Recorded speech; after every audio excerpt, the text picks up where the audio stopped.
Hello, you beautiful bastards, and welcome to my so-called show.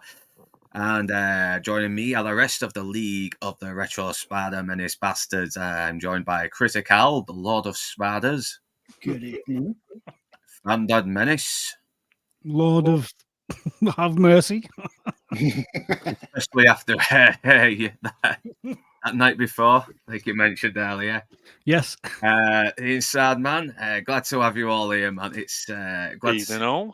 Yeah, because you was all busy last time, and it was very understandable that we couldn't have you. But I hope you enjoyed yourselves. I really do, and I'm glad to have you back. I'm really glad, and bless you. We get to talk about The Crow, 30 years since its release, and I will admit I have not watched this film an awful lot when I was younger, but fucking hell, the few times I've watched it, I kind of realised I can't help but think what a great film, well-made film this is. I mean, so Critical, you're basically a big fan of this as well. You even recommended we do this, and I was very happy to oblige. And yeah, when was the first time you've seen this film? About 2 years. About 2 years after release, a friend introduced me to it. Back when I was getting into all the kind of teenage stuff like metal and girls and goth rock, the goth scene, all that kind of stuff. And to me, it was just one of the coolest things I'd ever seen. I was just like, this film is fucking amazing. I love the portrayal of Brandon Lee. I love the story, all that kind of stuff. So after that, I sought out the original comic book, J.O. Barr's original comic books that it was based on, read those, and then we were inflicted with the sequels that we won't mention here too much. I've not seen the sequels. Oh God, some of them are bad. Some of them are worth watching from comedy value, but they're not great. But the enduring message of the film and the themes of the film are something that nearly everybody can understand. At the end of the day, this is a love story. It's about eternal love and what somebody will do for that love. And it's just an incredible film, even more so when you realize all of the production problems that it had, not least the death of the lead actor, Brandon Lee, in a tragic accident while filming. Yeah, and I think it was the guy who played Funboy who shot the gun, and it was Michael Moss. No, for a long time he did not. It was T-Bird. It was T-Bird, I think. Oh, T-Bird. Yeah. I know one of them didn't. Funboy was the one that pulled the trigger. It was Michael Moss. It was. It was Michael. Okay, so I mean, what happened was basically it was the armourer's fault. It was a junior armourer that didn't check the chamber, and because they were trying to save money by going between blanks and squib cartridges, there was something left in the bullet, and basically when Funboy, the guy who plays Funboy, pulled the trigger, it just went straight through Brandon Lee, and he died later in surgery, unfortunately. Yeah, and it fucking haunted him for a long time. I mean, even like I think 11 years after the film came out, he even stated he's still got nightmares of that day. It doesn't surprise me. The footage was destroyed. That's not obvious as well, because even though it was probably the armor's responsibility, the fact that he pressed that trigger, not knowing it was going to take someone's life. I mean, fucking hell, man. He certainly seems to feel more guilty than Alec Baldwin did. So. Oh yeah, Alec Baldwin. I won't go too much on a tangent, but he really tried to make himself out to be the victim in this, though, more than ever. Yeah. And it was a tragedy, and they destroyed the footage. The footage was never used. They completely destroyed it. It's never been seen. And what they did was they basically refilmed the scene and put it as a flashback, and used a body double or the stunt double to get the film completed by compositing Brandon Lee's face on top of the actors, the stunt double's face. Apparently, they tried to use a mask as well, but they didn't like the way it was. There was something very disturbing about it, so they got rid of it and just stuck with CGI. And I mean, some of that CGI is rough. We're talking 1993 here, and they did not have the budget of something like Jurassic Park. I think the overall budget of this film, even after Miramax stepped in with an additional $8 million to get it completed after Brandon Lee's death, was only $23 million. And it made double that back, so it did all right. But it did actually. Al, it did $94 million at the box office. So pretty good going for. Like, I mean, it's compromised. It's a compromised film. It's not the film that the director or the makers intended. Yeah. But for all that, it's a very good film. Very good film. I think they did well because it's like you say, they practically rewrote. Well, not rewrote, but they did a hell of a lot of rewrites and jigging around just to get the film out there. Absolutely, they got rid of the Skull Cowboy character, which we'll mention a little bit later, and they, you know, they had to make a lot of changes, which I'll point out as we get to those stages of the film. But it still came out. That's the thing to remember, and it is Brandon Lee's legacy. Sadly, he didn't have much of a career. He would have had he gone on, and you know, we'll always have this to remember him. And it's cult status. This film, it's got absolute cult status. I don't think there was a single sort of goth or rocker or anything like that didn't see this film back in the 90s.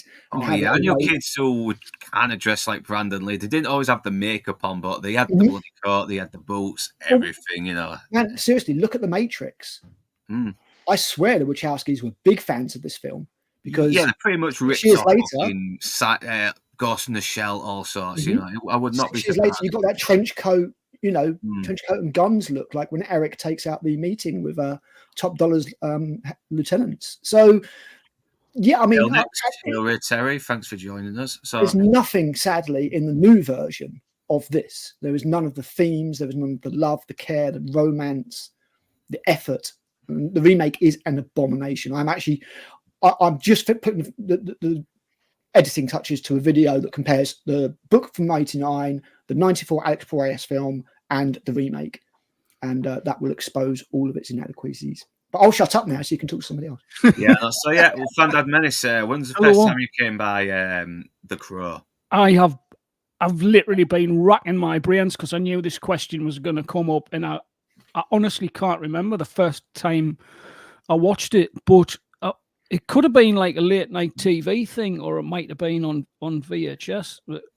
It was certainly around the time of its release, and I ended up, I don't know where it's gone now. I had an amazing sort of special edition that I got from the States that I had to send away for, because I don't think at the time the Crow was available like on DVD in the UK. It was around about like 99, 2000 or something like that, when DVDs were just starting to come to the forefront.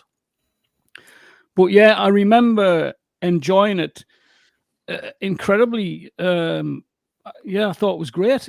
I've kind of, I don't know, I watched it the other day, like I rewatched it the other day, and I didn't get that same sort of feeling. I don't know whether the older you get and the more experiences you have through life, you have different takes on certain things. Some parts of the movie hit differently. Things with like the mother and daughter sort of relationship, that kind of got to me a bit. And obviously, like the themes themselves, like love, death, obviously revenge, and having someone that cares. But like, I mean, we've probably all lost somebody. I know I have. I've lost throughout my life a hell of a lot of sort of friends and relatives and stuff like that. Not to the extent that what like Eric Draven went through, but it's like when it does happen, like part of you dies along with that person, because all the memories and all the moments that you've shared and the conversations you've had are gone forever, no matter what you do. Even if you've shared those conversations amongst a group, you still haven't got that person in your life. And it is tragic. And for him to sort of, I know he was killed at the beginning, so he sort of came back to life and then realized that everything that he'd sort of lived for was gone, and it sent him on that sort of haunted spiral of revenge and death. I kind of get what you mean, because I think that's why I like the film. There's something very cathartic about it, you know. It's something you can like relate to, that you would go to those lengths and stuff if you'd lost somebody in those circumstances, certainly.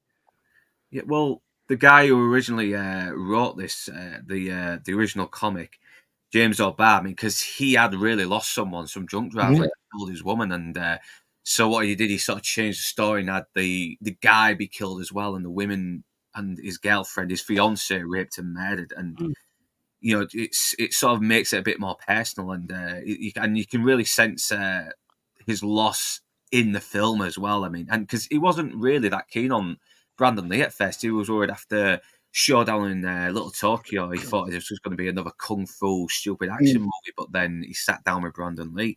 They wanted Christian Slater or River Phoenix. Yeah, I could see River Phoenix trying this if he hadn't a dad, because he had some fucking range at such a young age. Really I think his performance is great. I really do. I think that he would have had I mean, I'm not saying he's going to be an Oscar winner or anything like that, but I think he would have had a notable career had he not died in this film. I know, because this was his biggest film, and he was very sadly not there to see it. Because he had even more tragically, his fiance died a couple of weeks afterwards. His fiance did. Yeah, that's why the film is devoted to Brandon and Eliza. She supported the film to be completed as well. I was going to point out that parallel, that he was actually sort of engaged to be married. I had no idea that she'd passed away as well. That's crazy. Wow. So his actual fiance in real life, she died.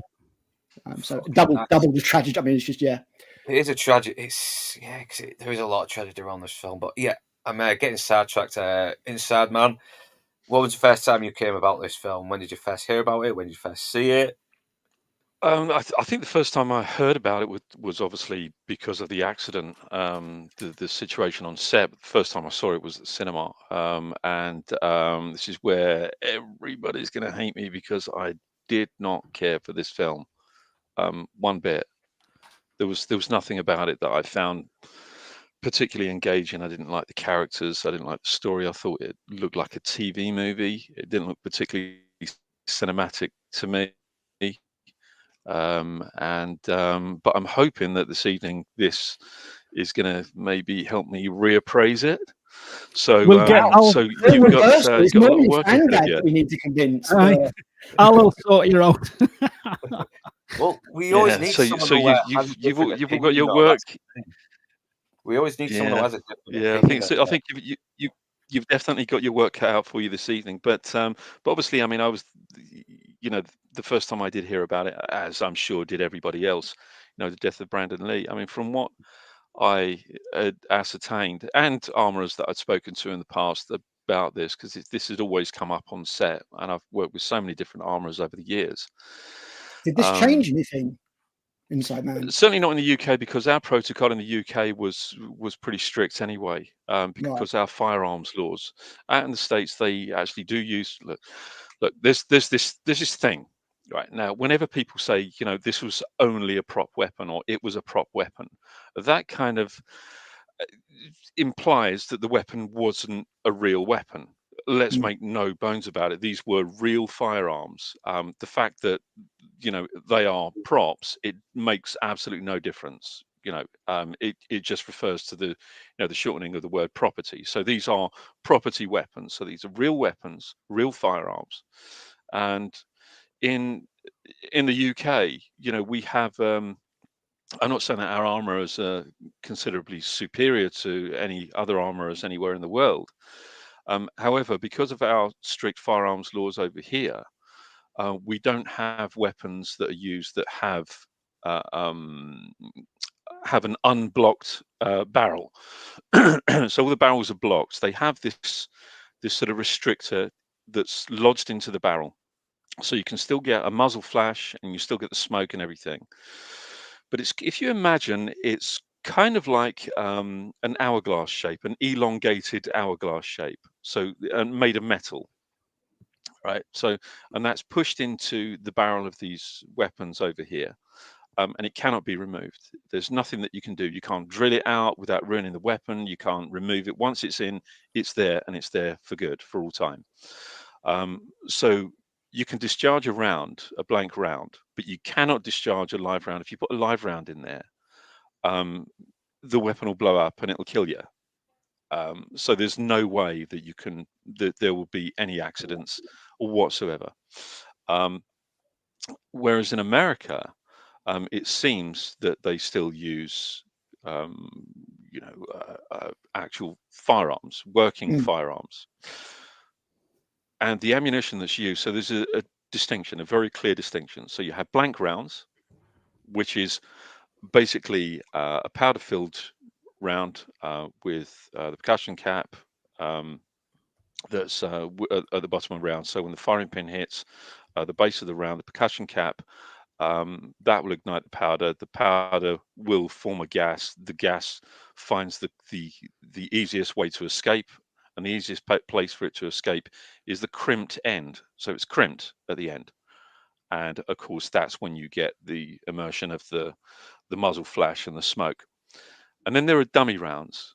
Dummy rounds are former live rounds. So they used to be live rounds. So what they do is they remove the projectile or the bullet head. They empty all of the powder out. They remove the percussion cap. So there's absolutely zero chance of anything firing whatsoever. There's no chance whatsoever if everything is emptied out. And then obviously you have live rounds, and we all know what a live round is. So it has everything intact. It has the percussion cap, it has the powder, it has the projectile. Now, from my understanding, from what I've heard about this, is that in a scene some weeks prior to Brandon Lee's unfortunate death, um, the the pistol, which was a 44 Magnum revolver, was used with dummy rounds. And one of the dummy rounds that was placed into the chamber of the weapon still had a percussion cap in it, so it didn't have enough force to drive the projectile out of the projectile head out of the actual weapon, and it lodged pretty much in the center of the barrel. So it's there. Nobody checked it, so the percussion cap had enough force to drive that out of the bullet, out of the casing. So it's what they call a hanging round. So a hanging round is a round that's stuck in the actual barrel. And of course, that wasn't checked. Normally, on every set, and certainly every armor that I know, at the end of each day, what you do is you open up the weapon, you check to see if there are any rounds in the chamber or in the magazine or anything that's ready to go, anything locked and loaded, if you like. And you put your thumb underneath the entry point of where the projectile is going to go in, and you hold it up to the light. If you can see a spot of light on the end of your thumb, then you know that the barrel is clear. On top of that, what we do is our armorers will oil, clean every part of that weapon after daily use, every part of it, and it will be constantly checked. They're never handed over there. They're handed over to you, and they're checked to show you that there's nothing in the barrel or nothing in the chamber. And when you hand it back, that you do exactly the same, and they check it again. Um, this wasn't done, obviously, because that round was still lodged in the barrel of the gun. And when the blank round was discharged, that the force of that blank round had forced that projectile out into the stomach of Brandon Lee. And it's an unforgivable thing. You won't find any armourers in the UK using actual working firearms to that extent. Although they are firearms, they are restricted firearms. They're firearms that are unable to carry and fire live rounds, only blank rounds. But that's an unforgivable thing. Absolutely unforgivable. Fucking hell, man. Oh, I knew they did like blanks and that, but that is like more stuff I've just learned, and the fact that the armor didn't do all the stats, I'm kind of believing Low Toxic could be onto something here. I'm not saying I've got a little bit more information on that if you want me to. I can't really say anything unless there is more information, but who knows, man? Everyone's saying this and that conspiracy theories, and most of the time it's turning out to be more true than ever. So. But yeah, it was such a sad thing to happen because he was only young. I mean, how old was he? Like 28, 27, I think 28. Yeah, it wasn't old at all. Terrible. Well, then again, let's talk more about Brandon Lee just fucking showing what range he has as an actor, and that we may never know if he could have done even more great stuff in the future. So yeah, we'll head straight into 1994's The Crow. So I'll get the screenshots up. directed by Alex Proyas, who also directed one of my other favourite films, Dark City. Yeah, I need to watch that. I've only seen it once, but it was fucking good. I mean, Try and watch the director's cut if you can do. There's a good 20 odd minutes that's added in.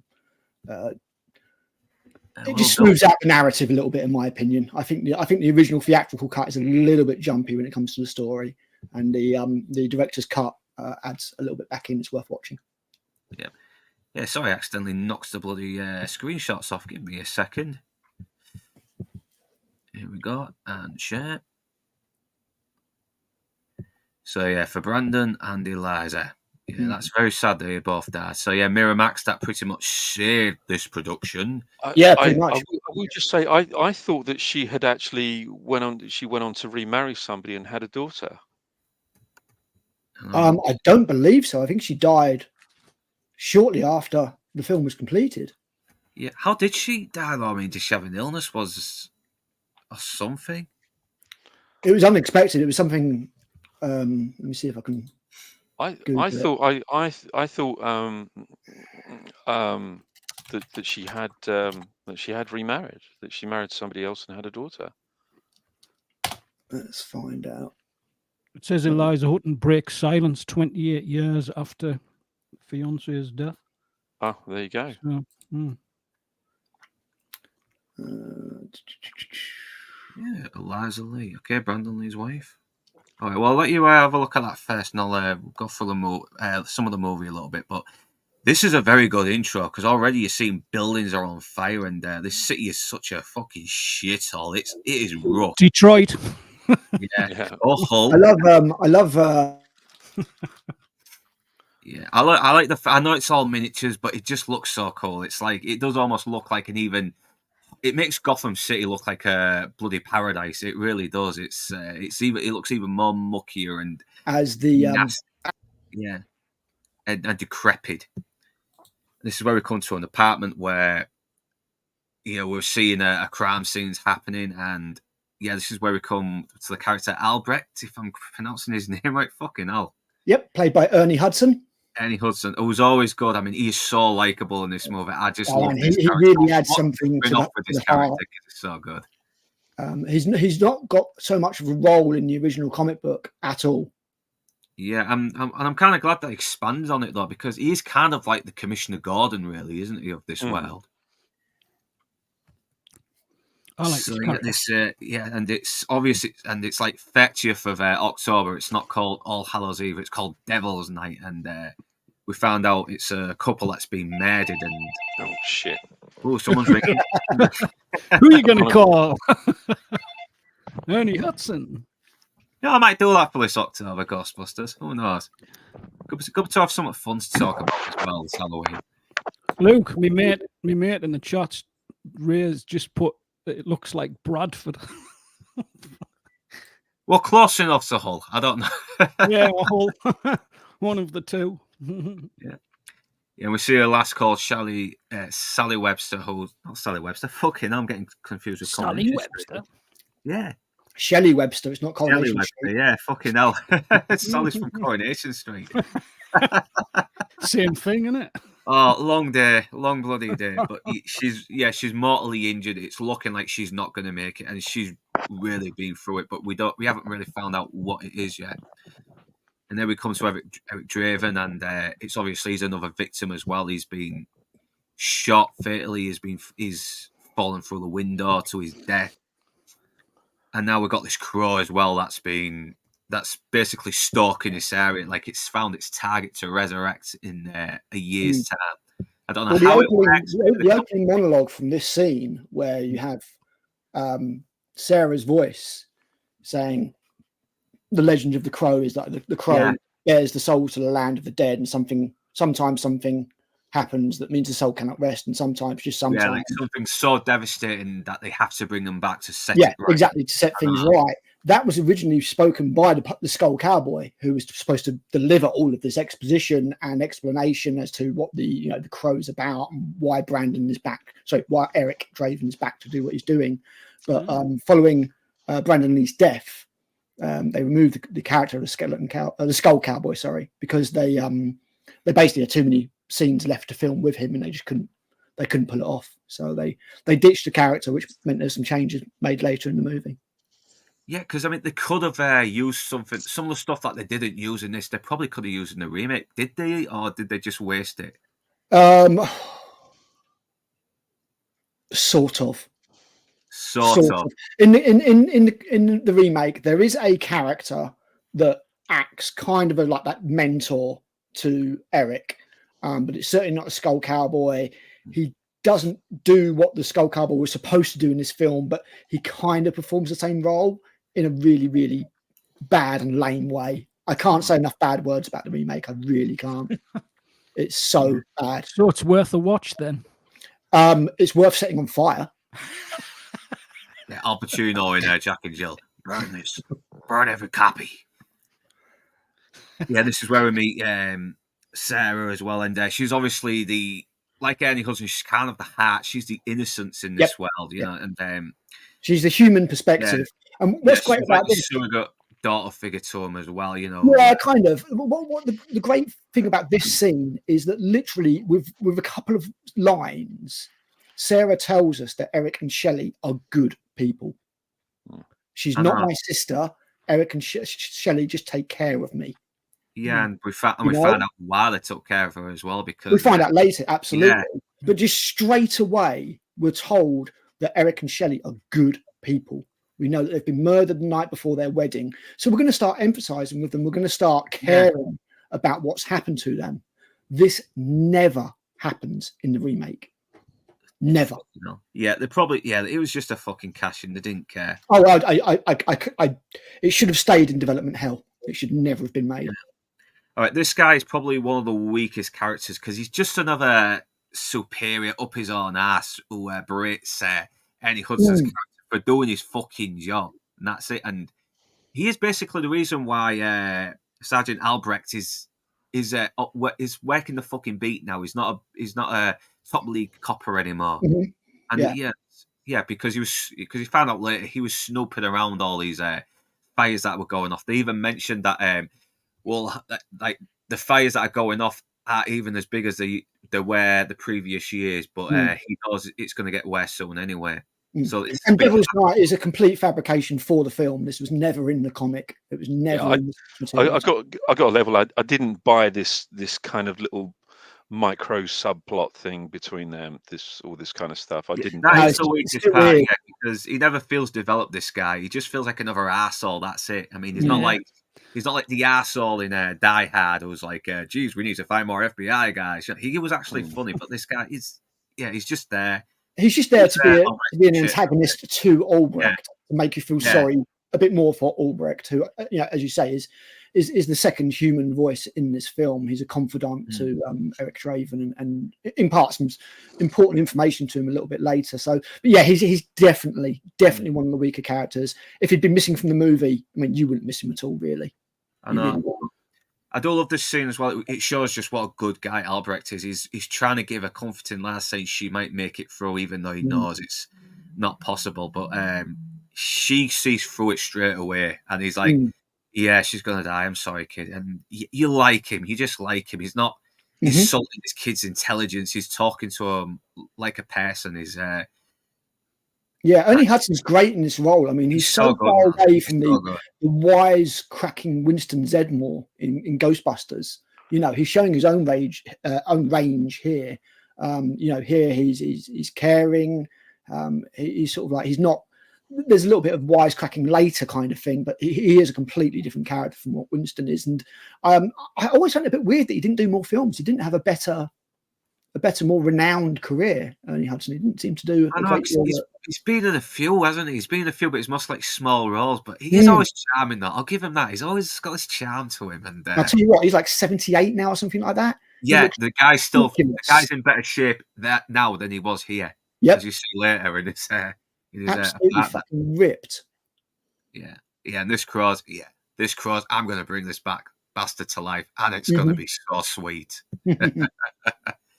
So it's 1 year later now, and she does this little monologue like, if people deserve to be loved forever, it's a good speech. I'll let you recite it. I'll let you recite it, because I think you can do a better job of it than I can. It's something along the lines of if we lose the people we love, the way to not lose them is to remember them, or something like that. And the Crow brings Eric back. And I remember reading the Brandon Lee interview that he made. I think it was literally like a few days or maybe a week or so before he died. And he was saying, like, he didn't know how to act as this man who's come back from the dead, but he's incomplete. His soul's kind of missing. And he doesn't know what's going on. He's almost like almost a zombie. Almost. I mean, in the comics, Eric is a walking corpse. He can talk and everything like that, but he doesn't heal. He doesn't heal in the comics. He takes the wounds. He doesn't feel the pain because he's already in so much pain from his bereavement. But in this one, they couldn't have that happen, so they had to have him heal from the damage. And you've got the Crow guiding him as he goes about, which is something that, again, doesn't really happen in the comics. In the comics, the Crow talks to Eric a lot. And I think they just felt that in this film that might be a little bit silly. Yeah, sometimes it probably did drag the the pace down as well. Different, isn't it? So it usually has been the case. I mean, it's and I don't always mind the changes if it works for the movie. I think the changes to this movie, or the changes from the comic that are made to this movie, are inherently necessary as the medium changes. As I say in my video, what happens in a printed visual format will not always carry across to an audio visual format. And different ball game, isn't it? Exactly, that's it. And that's why it needs to be changed. I thought that, like, the fact that the Crow was kind of guiding him to his next victim, I thought that worked really well. You see the visions from the Crow, don't you? That's another thing. Alex Proyas does some great bird's eye shots, and they just I really like them. The bird actually does feel like another character as well. He doesn't talk or anything; it just flies around, shows Eric the way, and but if that Crow was kind of talking to him throughout the movie, that's just going to slow the pace down. That and I think entirely different movie altogether. I think. I mean, who the hell do you get to voice the Crow? I mean, what kind of voice does the Crow have without it coming across as really stupid? That's one of the reasons why the Skull Cowboy, who's James Earl Jones, that'd be great. Yeah. Who's not really much of a character in the comics, was meant to have a bigger role here. Eric. The changes that are made, I think they work. I think the film is a superior piece of entertainment and work to the comic. The comic is very nebulous. It's very ethereal. There's lots of quotes from 80s goth bands. There's lots of poetry. There's lots of scripture quoted in the book, and a lot of that would not have worked in the film. Yeah, because you sort of hear Eric sort of recite Edgar Allan Poe when he visits the pawn shop. Visits Gideon's, yeah. Mm-hmm. Yeah, and obviously Sarah is now visiting the grave of Eric a year later, and she spots the Crow. Little does she know this Crow's going to bring Eric back. She goes on her way, and he's obviously Albrecht has kept in touch with her since that horrible accident, and. It's a nice little scene, this at Hot Dogs. So I love the dialogue in this scene. Yeah, and they feel like real people as well. She does feel like a real street kid who's had to pretty much fucking grow up earlier than she should. Yeah. You can tell that Albrecht's kind of been keeping an eye on her, looking after her since Eric and Shelley's death. Because let's face it, nobody else is. Buying her food. Wait a minute. He's get some deliveries anyway at the. Yeah, there's one thing that you actually said, Al, that I'm pleased that you said it, and that is that you called it a comic rather than a graphic novel, because I think the writers of these comics hate the term graphic novel. It's something that's been imposed on them by publishers. Yeah, it's one of those because they think that comic sounds kiddie. They think that comic sounds immature and juvenile.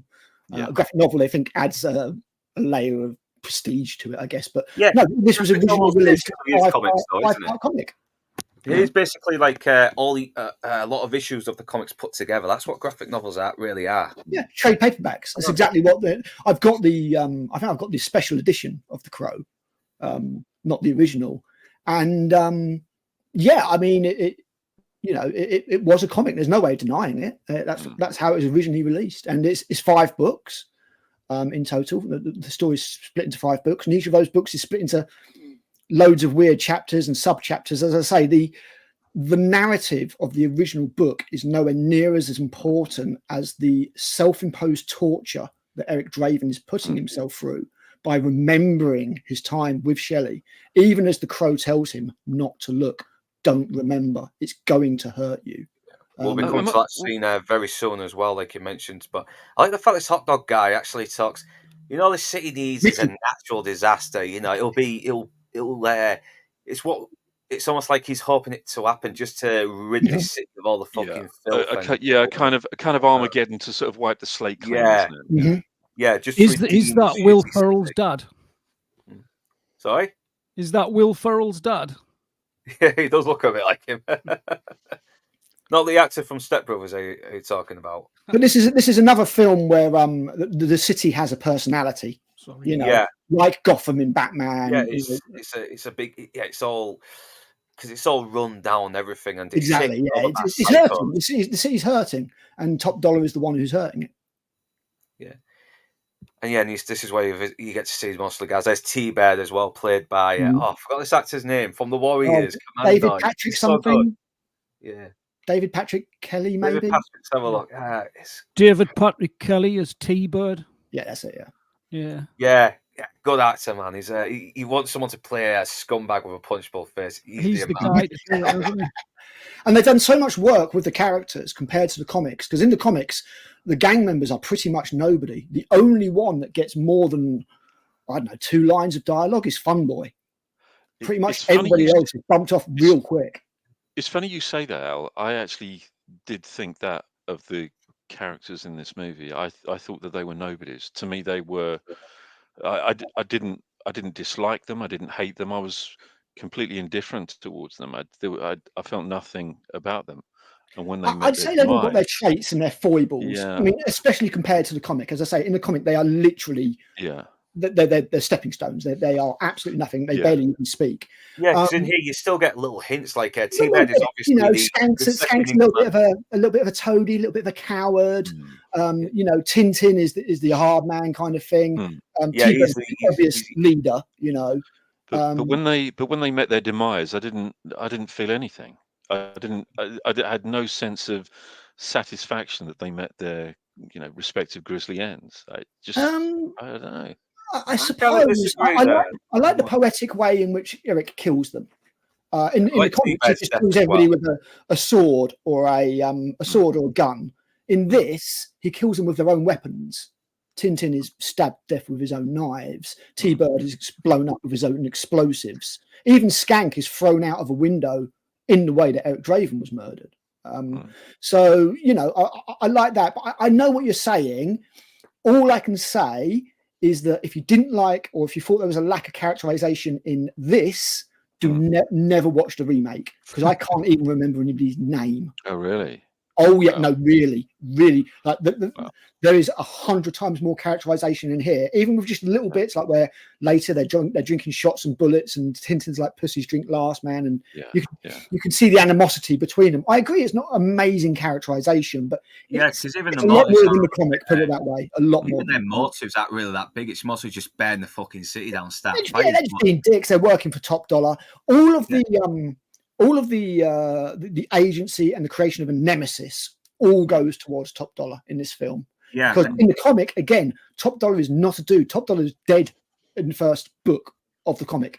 He's the second one to be bumped off. He's just another gang member. Oh, really? Yep, really. Okay. Yep. Okay. He's put up real quick. There is no crime syndicate. There is no overlord. There is no sort of drug or mysticism or dark magic. The character Micah, his sister, completely invented for this film. The comic really is just 4 low-level-ish gang dudes that he bumps off, and he has to kill a load of people on the way, because otherwise I guess it'd be a very boring comic. But there's no identity to any of them apart from Funboy. I would urge you to check out. I won't derail it anymore here, but I will have a video up in the next week, hopefully about an hour long, where I break down the comparisons between all 3 versions: 1989 comic, the 1994 film and the 2024 Abomination. Right. And Okay. you'll see, I'll be putting pages from the comic up, and you'll see that, you know, Funboy is the only one who even gets a scrap of character development in the comic. Inside man. So yeah, well, I was going. You were saying something, and I fucking was about to. I got distracted by the comments there because we've got Lance here as well. We've got Lord Toxic, Atom Grace here as well. Thanks for joining us. Yes, Hello, he is in the chaps.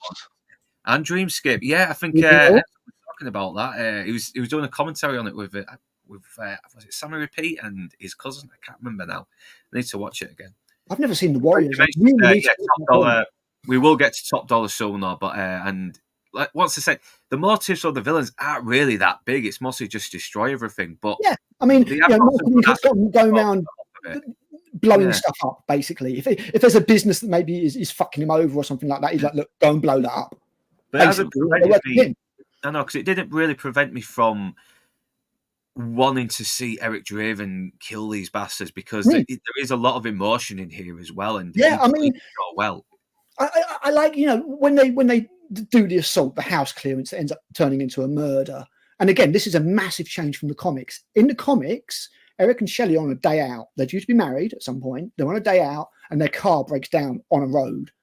The gang are off their tits on, well, they call it rock, so I presume it's crack. And they basically drive past, reverse up, and then start. And they're obviously interested in Shelley. Eric tries to stop them. He gets shot in the head, and then he has to witness Shelley's rape and murder. And then he dies in intensive care, not Shelley. He dies. He witnesses everything and carries that memory all the way to when he finally dies on the operating table. So you've gone from a random happenstance to a killing that's ordered by Top Dollar. So again, a big change from the comics. Big change. And one that I don't always agree with. Well, don't we? We found out why a little bit later. We will get to that bit soon, but yeah, it'll come up later. Yeah, we'll move on to I'm trying not to derail. I know, you missed. Yeah, I need to read the comics. I think I read like one issue, but I have not properly read it all. I'm very passionate about this film and the source material.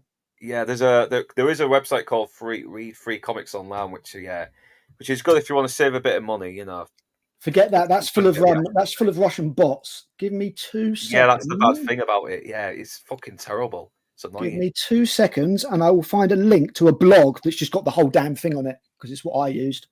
Yes. You ought to send it in the comments as well for anyone who was interested. That'd be great. So yeah, Eric is now risen from the grave now, and he's just screaming. He has no idea what the fuck is happening. He's just scrambling around. He has no idea. And Tom Baker, oh, we love you in Doctor Who, man. Yeah, thanks for joining us.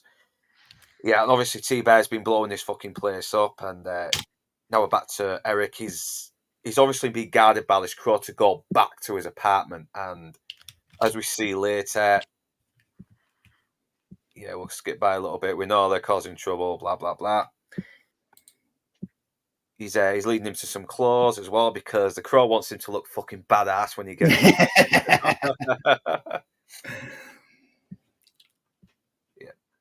And yeah, he blows the fucking place up, and the city's still a fucking shithole. A year later, nothing's gotten better. And it's like, and even though we haven't got the crow talking to him properly, you can tell that crow is still talking to him. He's guiding him. Yeah, I mean, some of this material just here is shot with the stunt double replacement, not Brandon Lee. Especially nearly anything that you see him from the back only is going to be the stunt double, not Brandon. There was quite a lot of footage that still had to be filmed. Yeah, I'm just opening another tab for that blog so I can look at it later.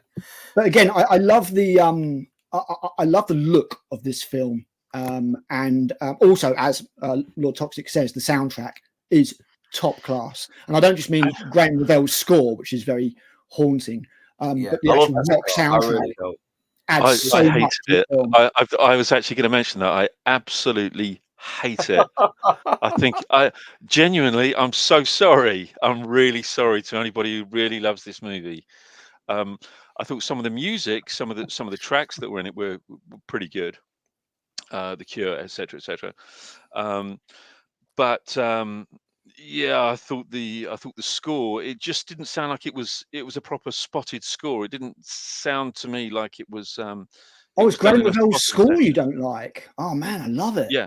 I mean, I don't think there's any. Yeah, it chokes me up. I'm not gonna lie. Yeah, it's distorting. It's ethereal. I really like it. I think there's some really good stuff in no, it. I think, I mean, to me, I mean, when I was listening to it, I thought, right, okay, this sounds like a bunch of random tracks that have been scored that could have, maybe he created a selection of tracks and, handed them over and said, put them wherever you want to put them.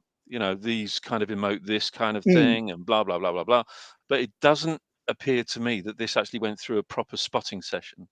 A spotting session is when, I mean, you probably know what a spotting session, but if anybody out there that's listening doesn't know what a spotting session is, a spotting session is when the director sits in a screening room with the composer and they take notes, and the director will say, stop the film and say, I want this kind of emotion to be on this for these 3 seconds, and then for the next 10 seconds, I want this.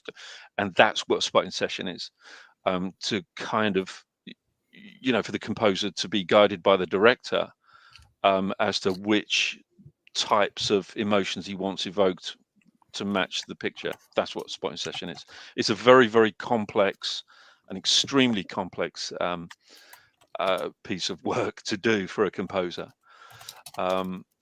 But it just didn't feel like that to me on this. It just felt like some random composed tracks that were just dropped in.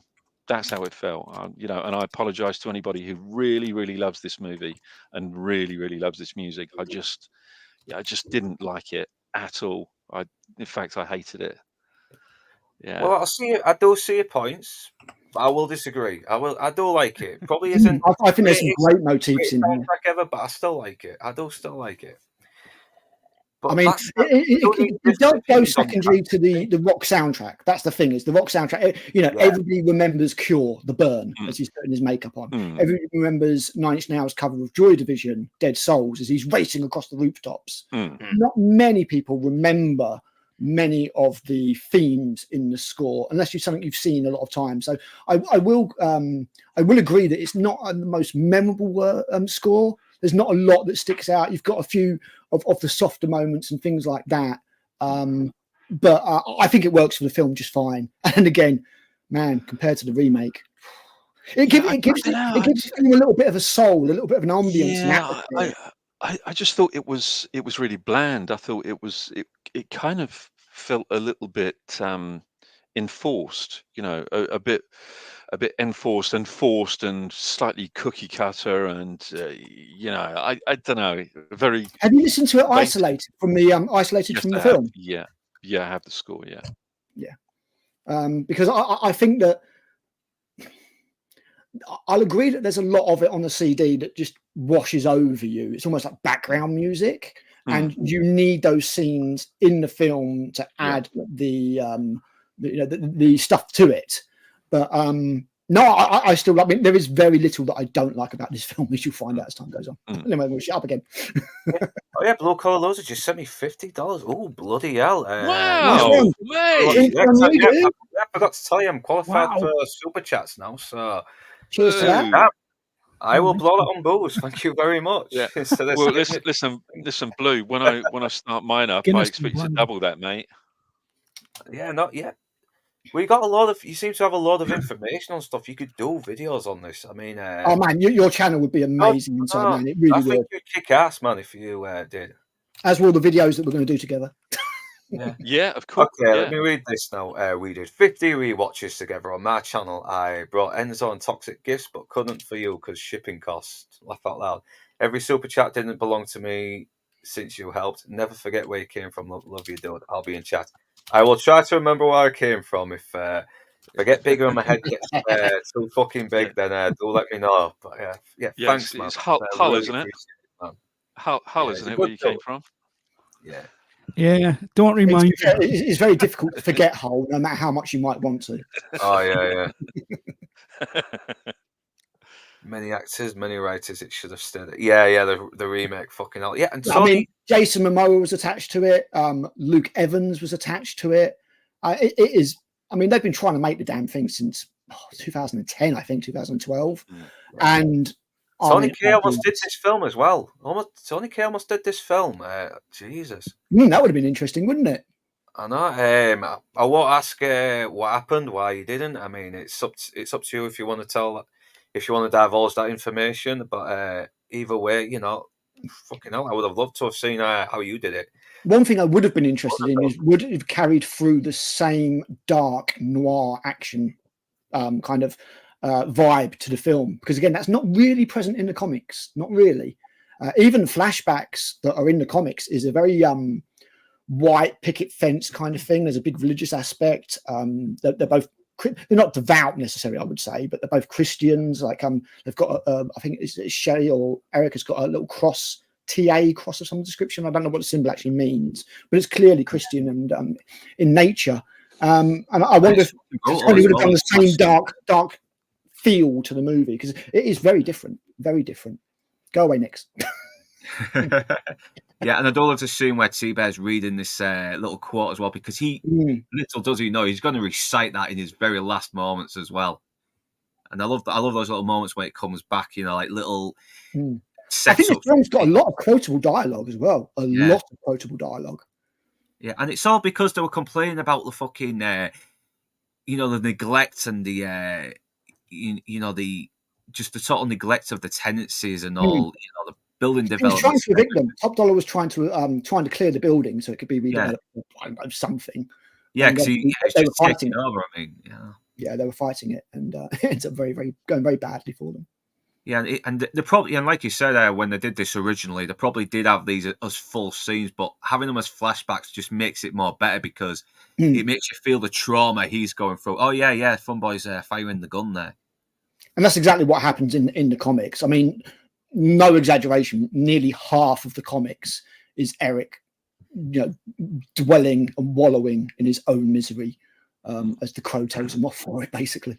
I know, and you can tell he's still trying to process what the fuck is happening. He's like reliving everything. He's like reacting everything that he's gone through. He's holding his arms out like he's been held before, gunned down. He goes to jump out the window, but he manages to stop himself, and he sees he's cut his hands and it's healed. And now we come to the gang, and there's Funboy, there's Skank, there's T-Bear, and they're like downing shots with bullets, which is fucking insane, man. These guys are off their rockers.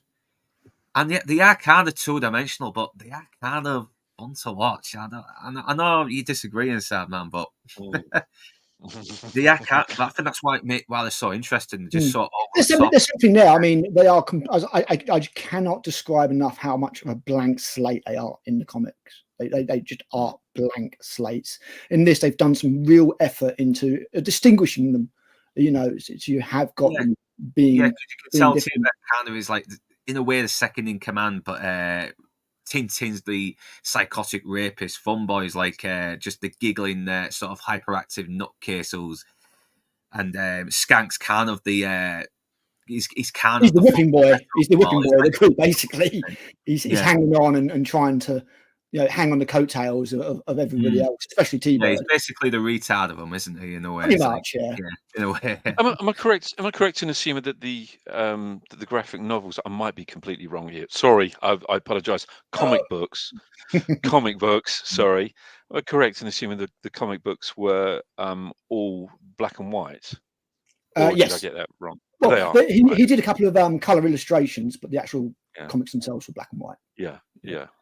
But I actually would have liked to have seen this as a kind of a black and white movie. I think better. That'd be interesting. They almost did, but the studio decided against it, and they decided to just mute the colours a little bit in the. Oh really? I did not know. That's interesting. So they were originally going to go for kind of almost like a Sin City type thing. That could be. Yeah, they would have the flashbacks in red and all that.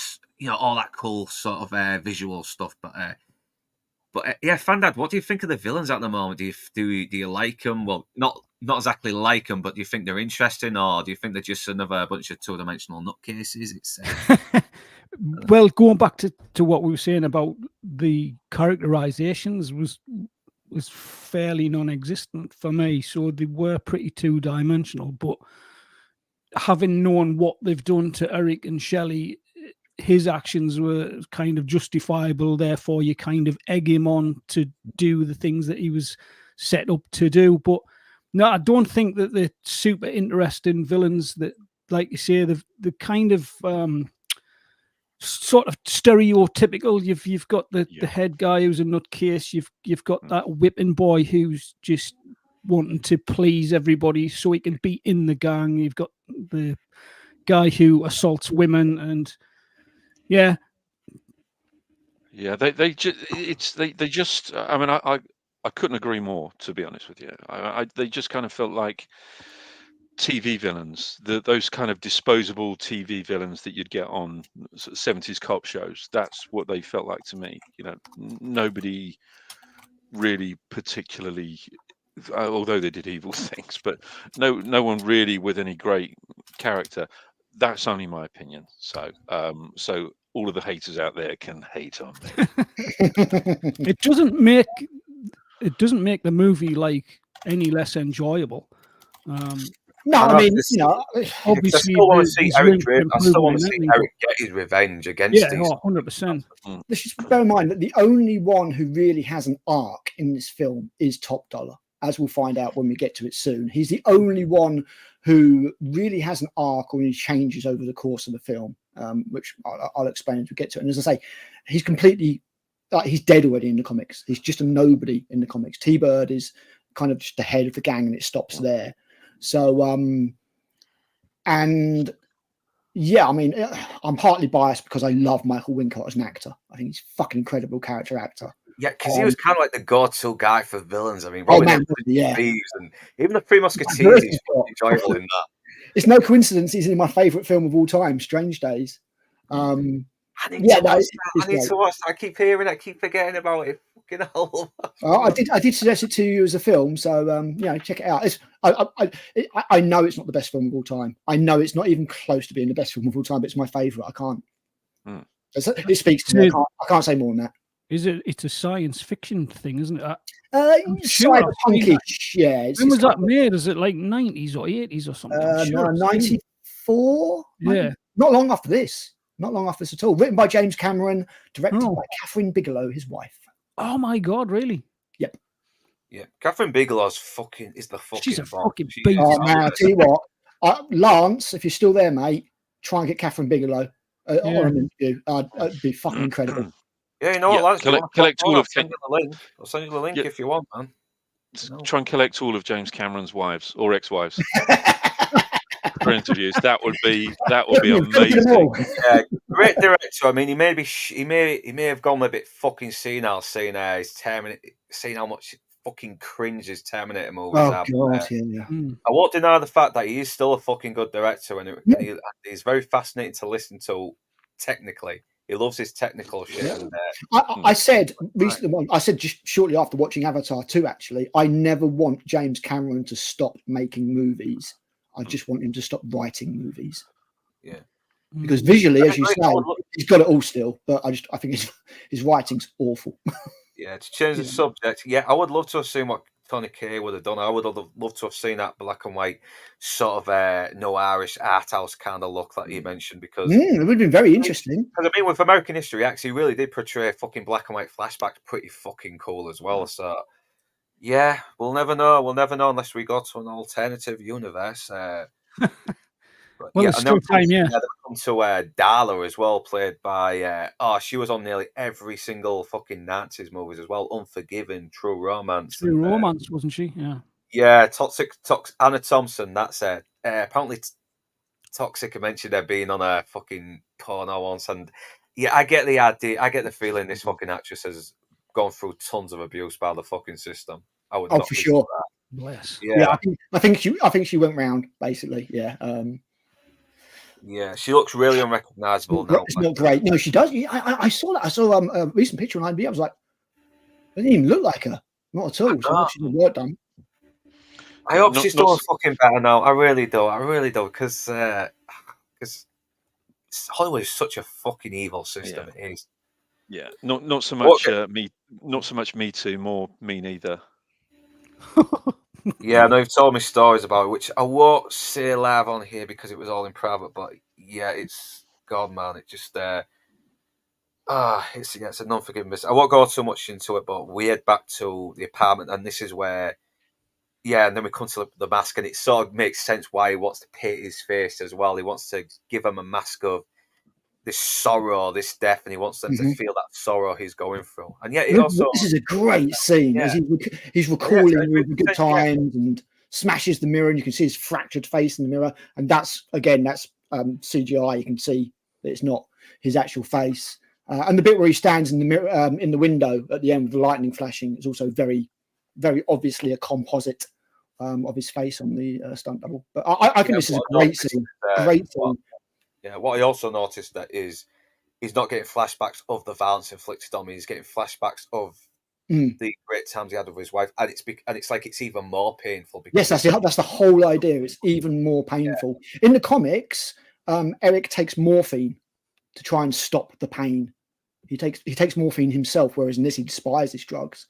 But in the comic, he takes some Fun Boys morphine to try and self-medicate, to try and stop the pain that, as I say, he's inflicting on himself by remembering all these good times. He tortures himself.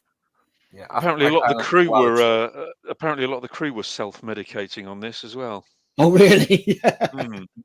Yeah, they're all self-medicating people in Hollywood. It's like in their contracts or something. I've been on a couple of things where people have been self-medicating as well. Yes. Lord Toxic says, I good. think he gave me chlamydia once. Yeah, Anna Thompson. Fucking hell. Should have given it straight back. Yeah. Should have handed it back to her in a box. But yeah, this is where it just gives him this fucking drive to just go out and get these bastards. Then the Cure hits saying, rub some makeup and wear a leather coat, get vengeance on your loved one. Yeah, and it just you got real talent. Completely out of left field there. Like, I knew there was more to you than meets the eye. Yeah. We need you in Blues to duet sometime. Now that he's giving you $50, you need to do karaoke together. That's the next stage. Yeah, I need to do it. Once I hit 1K, we'll do a fucking karaoke stream. And what's the name of the cat now? Fucking hell.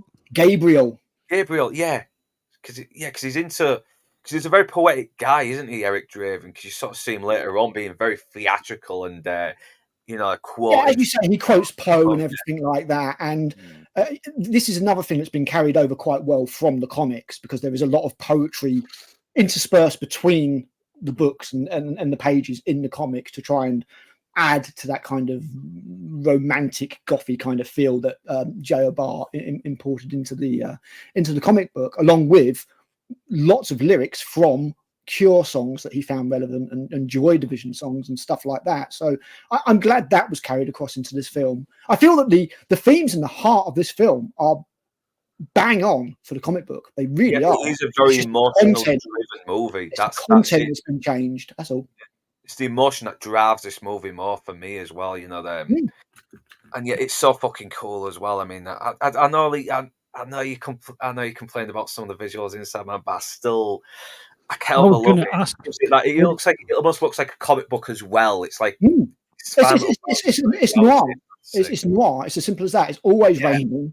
It's always dark and moody. I love Alex Borris's work on this. I really do. Yeah, it's probably why I like City so much fake as well. It's like it feels very stylistic, like it's like the Gotham in Tim Burton's Batman. You can tell it looks a little fake, but you can't but get sucked into that world at the same time, though. Well, let's not forget, this did not have a massive budget, 23 million, and that was after Miramax stepped in to get a load more of it done. It originally had a budget of 15 million. Does anybody think it looks like a music video at any point? Very much so. And that's why Alex Proyas went into music video. Well, the director of photography, Darius Wolski, did loads of music videos when he first started his career. He did Suzanne Vega, Van Halen, The Bangles, Eternal Flame, Paula Abdul, ZZ Top, Aerosmith, to name but a few. That explains why I say in my video that will be coming out, I say that all the flashbacks are like a music video. They're basically like a music video. All the flashbacks that sound that film. Sorry, Inside. Sorry, please go ahead. Well, you were saying that you thought that the cinematography was kind of subpar to coin a phrase, but the guy in question here, Dariusz Wolski, went on to make some absolutely, I mean, not brilliant films, but like visually, you've got like Crimson Tide, Dark City, 3 or 4 of the Pirates of the Caribbean movies. He shot Prometheus, which is like obviously an awful film, but looks absolutely good visually. I can't knock that film visually. Alien It's retarded. The Martian. He did Napoleon recently. Oh, The Martian. That's one of my favourite films, The Martian. Sicario 2, which I think we should do the first Sicario on here, by the way, because that's an awesome piece of cinema. He's got one in the pipeline that's in post-production at the minute, Nuremberg. Okay. And that's got Fat Russell. Although there's a whole host of good actors coming up in that. So that's in post-production at the minute. I'm assuming it's something to do with like the Nazi party, Nuremberg. What was it? I imagine Nuremberg Rally or something like that. Yeah. So, I mean... Wasn't that where they tried to kill Hitler? No, I think it's the Nuremberg trials. Right, okay. Trials, yes, because I looked at a couple of the stills and it looks like a courtroom. It's got Fat Russell sat in the dock. So, yeah. Oh, he must be playing... Goering then. Goering, yeah. Yeah, we're getting off track now. We'll talk about that bit more behind the scenes. Thankfully, it's not a long film. I know. Now we're coming on to this other scene where we meet Gideon, played by John Polito. And God, if you want someone to play a big, fat, slovenly scumbag, he's your man, because I've seen him in Miami Vice, fucking Miller's Crossing, The Big Lebowski. He's such a very fucking funny actor to watch. I don't know if you've ever seen him in Miami Vice, but the guy is constantly fucking sweating in the episodes he's on. He's always wearing all these layers in the hot sun, and he's just patting his fucking sweaty balding forehead. And he's not different here. He's a fucking scumbag. He's taking things that Tintin has fucking stolen from victims he's killed with no question, and he's ripping him off as well. He's paying him less money for how much he could sell, how much it should be sold for. And he's probably the only pawn shop owner in town. Otherwise, Tintin probably would have gone somewhere else. And I love Tintin's dialogue in this as well. Yeah, it's like you chrome dome, child molesting, sacrifice, motherfucker. Oh, I close it to be real good, massa. Yeah, because like I said, they aren't exactly the most fleshed out villains. So the actors, you can see the actors are really making the most of the material they got. Yeah, I think they're fine. I mean, as I say, I am coming from the position that my comparison to this is the comics, and in the comics they're nobodies. They really, really are. So for me, anything's better. I know, and so they obviously hate each other, but they still work with each other. And Polito still has affiliations with Top Dollar as well.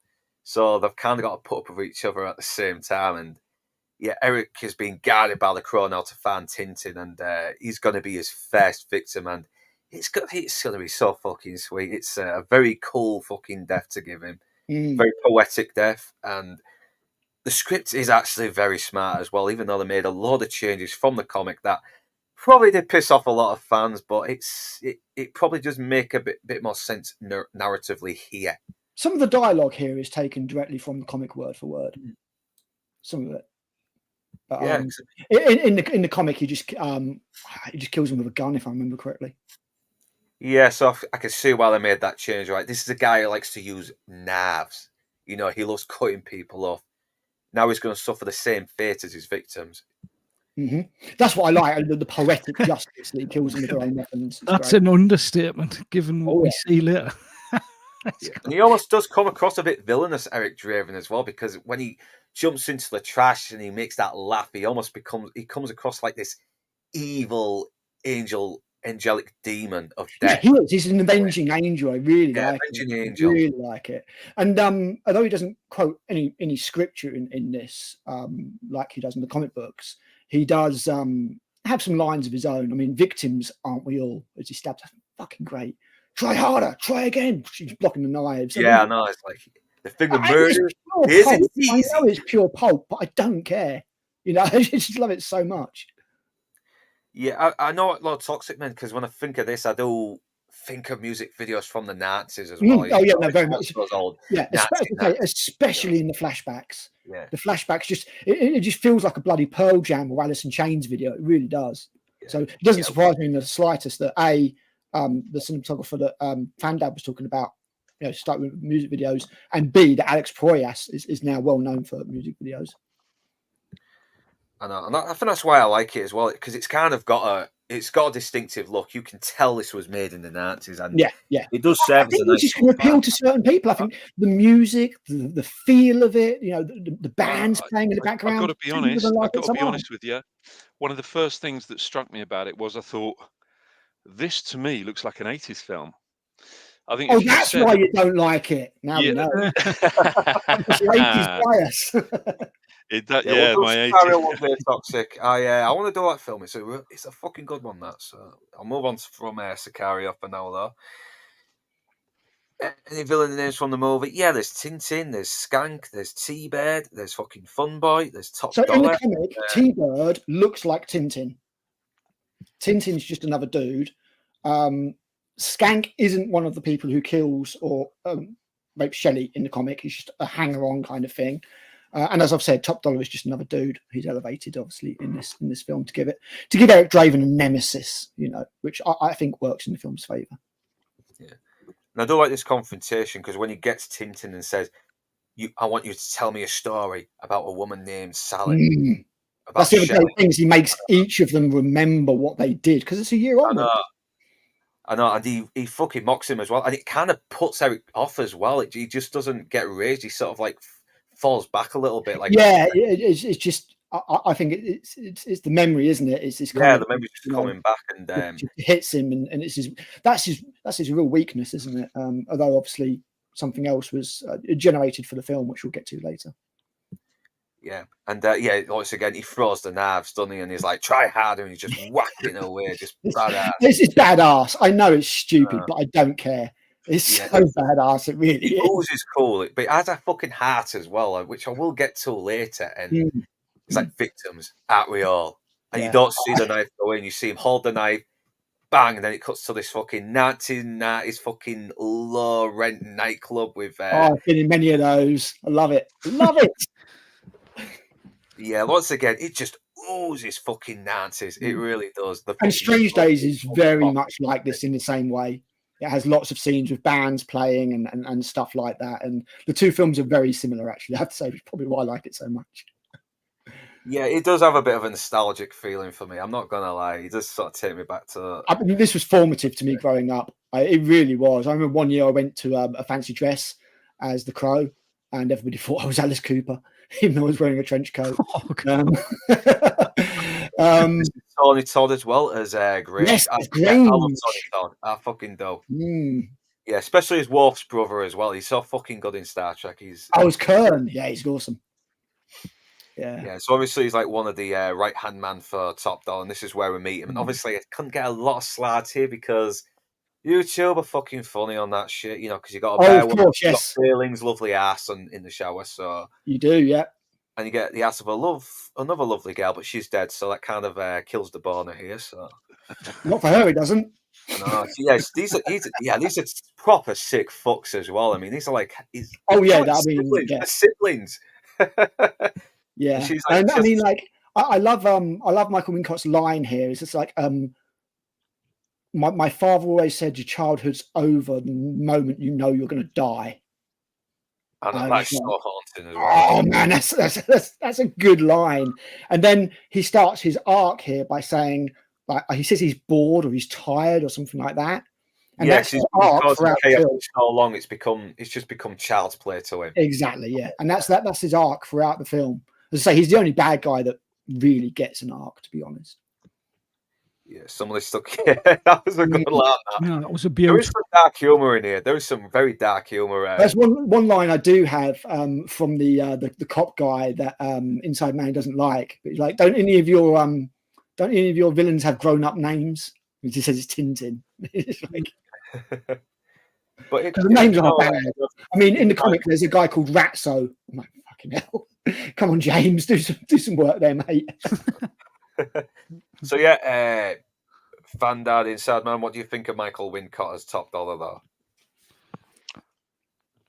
Go ahead. Come on, Inside Man, ruin my You- day. Ruin my day. you- I've got alcohol. You It's all probably- go first.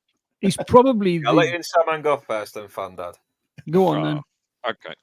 Give us your best. Okay. I thought he was probably the best character in the whole thing.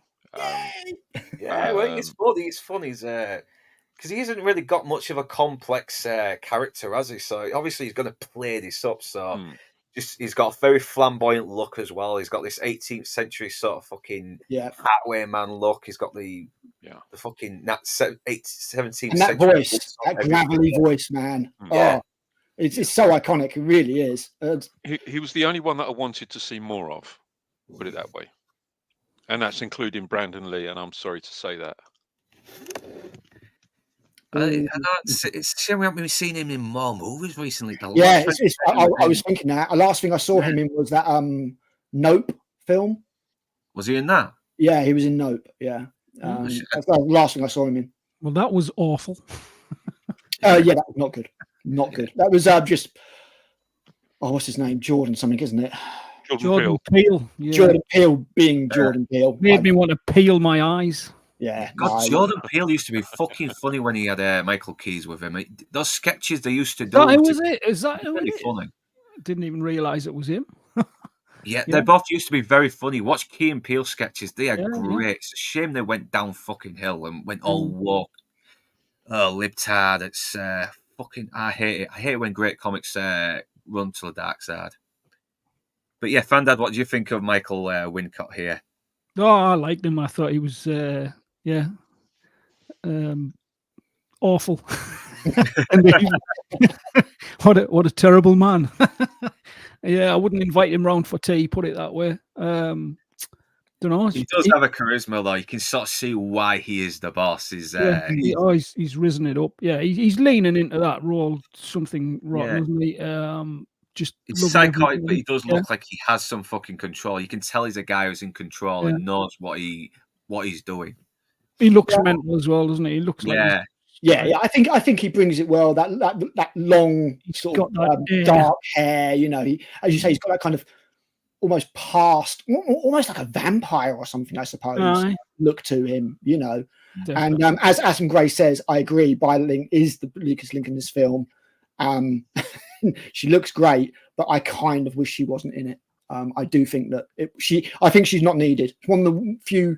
When I do the video, you'll see that it's one of the few criticisms that I do have for this film is Micah's character. Yeah, she does have I think it's pointless. She does have that cool little gimmick with the cutting out the eyes, which then becomes kind of her undoing as well later on in the movie. But she just has a good look, and that's it. But she didn't really harm the movie for me. I'm not. Yeah, she doesn't do anything. I mean, I think you could have got rid of her, you know, lost nothing. And as Inside Man says, you would have got a little bit more of Michael Wincott because Top Dollar is a more interesting character. I don't think you need some kind of weird incestuous relationship to revile Top Dollar in this. I think he does more than enough to make him a bad guy without having to have some sister that he's fucking on the side or something, you know. Yeah, is Inside Man on it? I'm still here. Oh, yeah, I'm seeing you. I'm not seeing Fandad. Has he gone off? He's trying to contain his hate for the movie. Yeah. Well, I'll add him back on if he manages to get some signal. So, yeah. So now we're on to the scene where they're in the bar, and it turns out it's Fandad we've lost. Yeah, Fandad. Yeah, he should be back on. I'll add him on soon. So this is where I found out that Darla is actually Sarah's mum. And she's really neglectful. She wants to spend more time with this fucking psycho than actually looking after her daughter. She's like, she even gives her daughter money to fuck off and get something to eat. But she's like, I already had something to eat. The cop gave it to me. Fun boy just mocks her as well. He's like, yeah, fuck you, you little brat. I'm trying to get laid here with this slut. And this is where Eric Draven comes by to. Now, this entire scene is more or less panel for panel identical to the comic. Yeah, and you mentioned this backstage because I was a bit puzzled how he knew the ring was here because I don't know if he might have saw Tintin come out when the Crow was leading him there. Yeah, I mean the Crow saw Tintin leave the pawn shop, so I'm guessing that maybe if the Crow like guided him there, or Eric interrogated him before he stabbed him. I don't know. Yeah. Oh yeah, we'll get to that scene next. Don't you worry. Oh, it's so good, so good. Yeah. And he starts quoting Edgar Allan Poe because he's not just going to go in there and do his stuff. He's going to put on a fucking show for these people. He is. He's a rock star. He has to make an entrance. That's because that's his whole thing, isn't it? And again, that's not a thing in the comics at all. He's not a rock star. He's maybe a handyman. You know, he's not got the long hair. He's got kind of like almost spiky. Yeah, it's almost like it is almost like Suxy Sue in the Banshees when she went all. Yes, very much that. The metal edge, the guitars, and that kind of stuff is missing. Did you say that he's in the comic books? He's more of a handyman. Kind of, yeah. I mean, when he comes home, he's got like a toolbox in his hand. You know, I would have loved to have seen that and walking in with a tool belt instead of that get up. Yeah. Imagine it, a tool belt and a hard hat and a drill in his tool belt. Yeah. It looks like this is nearly recreated panel for panel from the comic. Panel for panel. Yeah. Somehow Fandad has returned. You're right, Jan. Hello. I know. Yeah, Can you hear me? Don't know what happened there. Just went a bit weird. Sorry about that. Internet's. You think after fucking over 30 years it's been invented. Yours is behaving tonight, so we should. It is. It was like that last Friday. I don't know what's happening. It was happening like a couple of days ago. So yeah, it might have just been a fucking bad night or a bad week because it happened the Tuesday after the first Nice Guys stream. So yeah, obviously, yeah. So now he starts quoting Edgar Allan Poe, doesn't he? That the Raven, because that crow that's following him is actually a raven, not a crow, which is what I just found out. Which is okay. I'll deal with that. Well, I mean, I presume that's where Eric Draven comes from as well. You know, I presume that's a play on Raven. So the Raven historically has more significance than crows, anyway, from a mythology perspective. So I guess Raven just doesn't sound like such a cool name. Yeah, I love the fact that Edgar Allan Poe wrote the Raven as well. Yes. Yeah, he asks for his services sarcastically, like, I'm here to retrieve a ring. And he's like, you're going to retrieve a nice first-class pass to the morgue, and starts shooting him. He starts healing him. Shit on me! Yeah, what was that all about? Shit on me. I haven't heard. Yeah, I was wondering.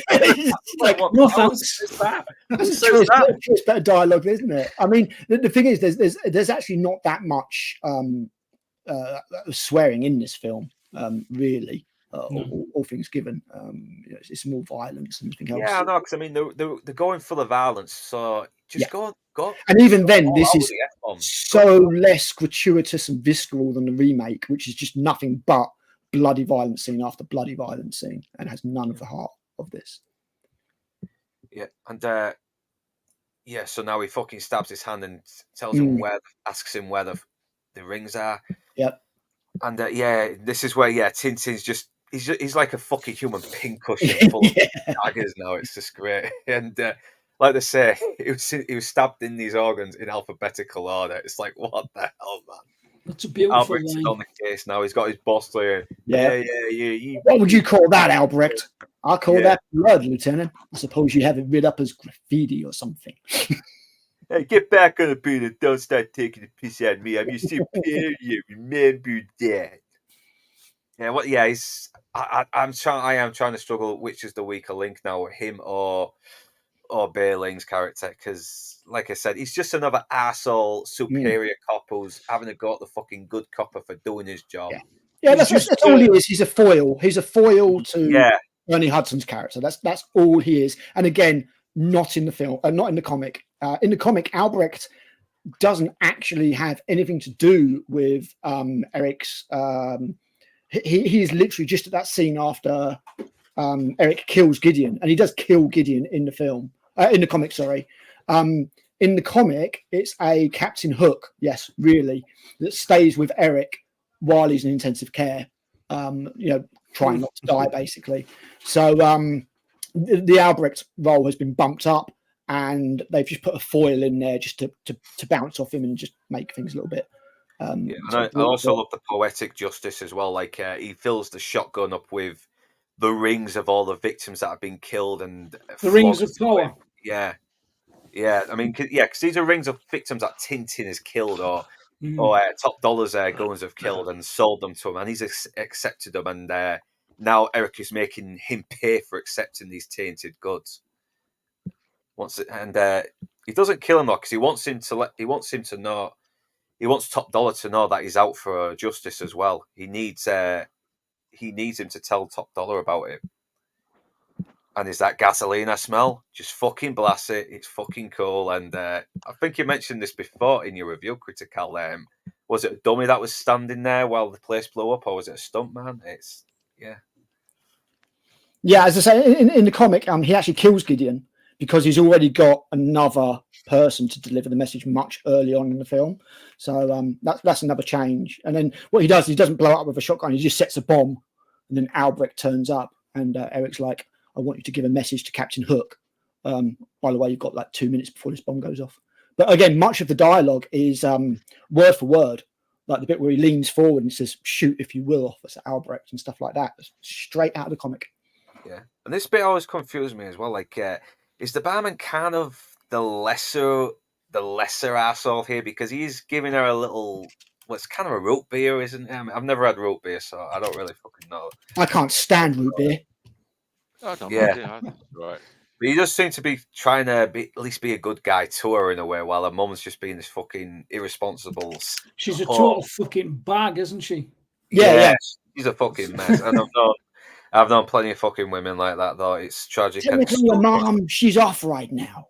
Yeah. Way off. Horrible. Yeah, and this is where Albrecht confronts Eric Draven as well. And I love this line where he goes, if you move, you're dead. And it's like, I decide I'm dead, and I move. He's just not giving a fuck. And he lets him know that he is Eric Draven as well, and that he's just puzzled. Albrecht is puzzled. He's like, what the fuck? How can you can't be Draven? You're fucking lethal, yeah. Before he can do anything about it,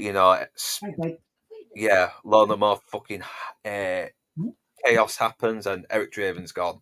Should we finish my half 10? Are people robbing a store that's actually on fire? Looting. They're so desperate. Yeah, God, that's fucked up. That is so fucked up. That. Tasty. Yum. I actually think that the dynamic between those two, you're saying like who's the most waste of space, Beerling or the Edward Olmos 2.0 guy? Oh God! Wow, that's great. That is Edward Olmos. Michael Rodriguez. His love child. I love that. He really does look like Edward James. That Olmos. is a quote right there, Fandad. A lot more these days. Anyway, a lot more these days. But she's obviously like sick as fuck.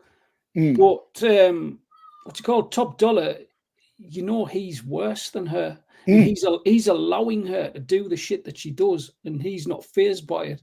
So I kind of like that sort of play off each other, if you like, rather than her just being sort of a waste of space. I know what you mean. She's a waste of space, but it's not necessarily that she's a waste of space. It's that I think she adds something to the film that I don't think is necessary.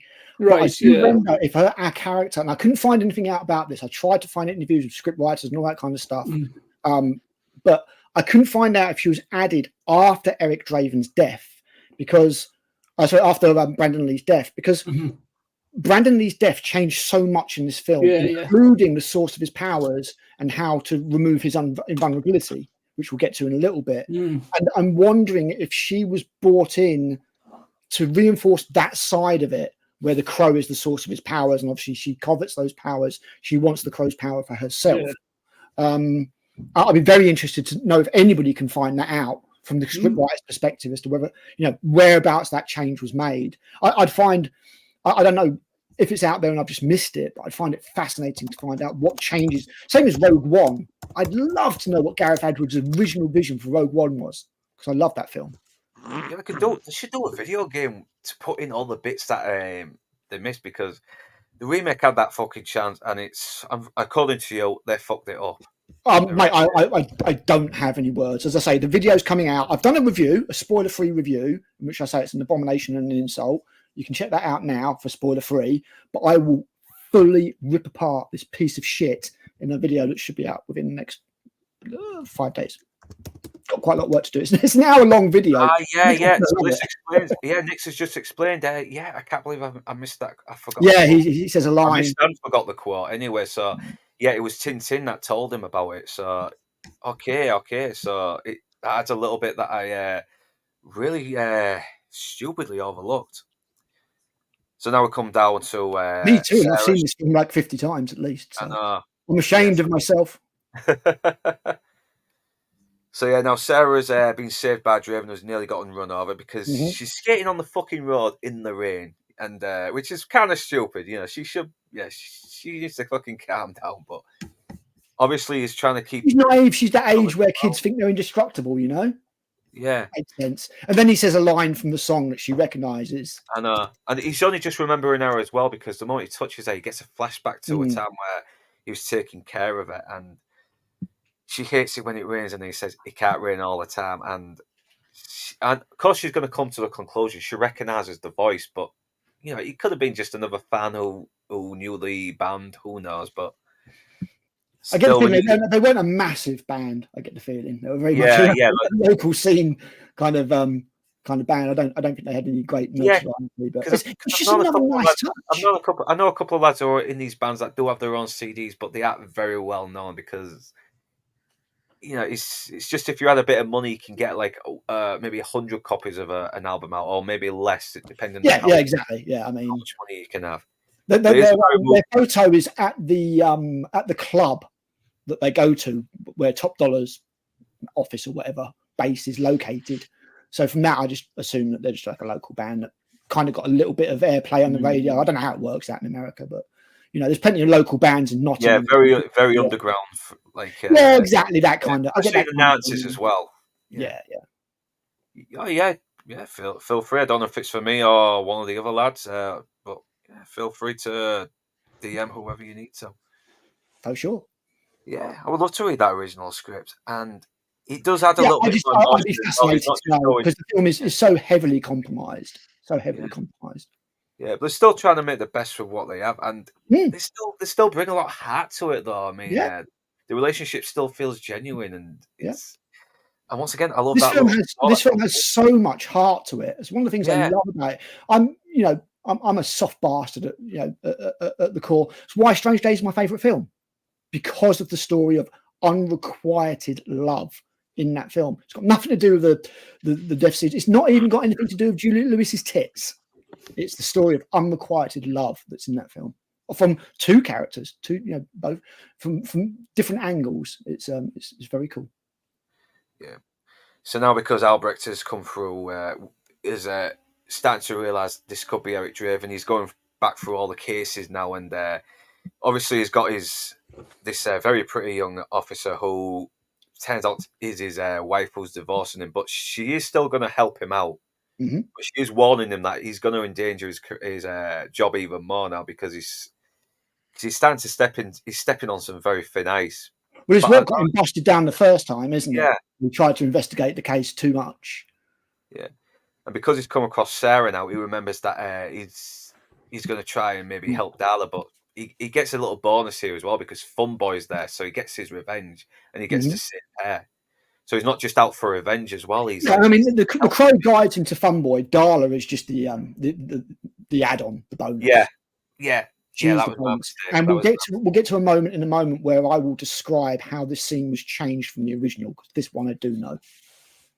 I know. This also, there's a lot of dialogue in here that is from the comic. The Jesus hands innkeeper 3 nails. This can you put me up for the night? That's from the comic. Bits like that. The picture of them in the bed together doing the morphine. That's in the comic. But in the comic, he doesn't squeeze the morphine out of her arm. He kind of just puts his hand on her head and just heals her that way. So, oh no, well, that's I think squeezing the morphine out of her arm probably may look silly, but because he's got these like supernatural powers, it kind of. Oh, yeah, no, I think it's great. I mean, mother is the word for God on the lips and hearts of all children. What a fucking line! What a line! So good.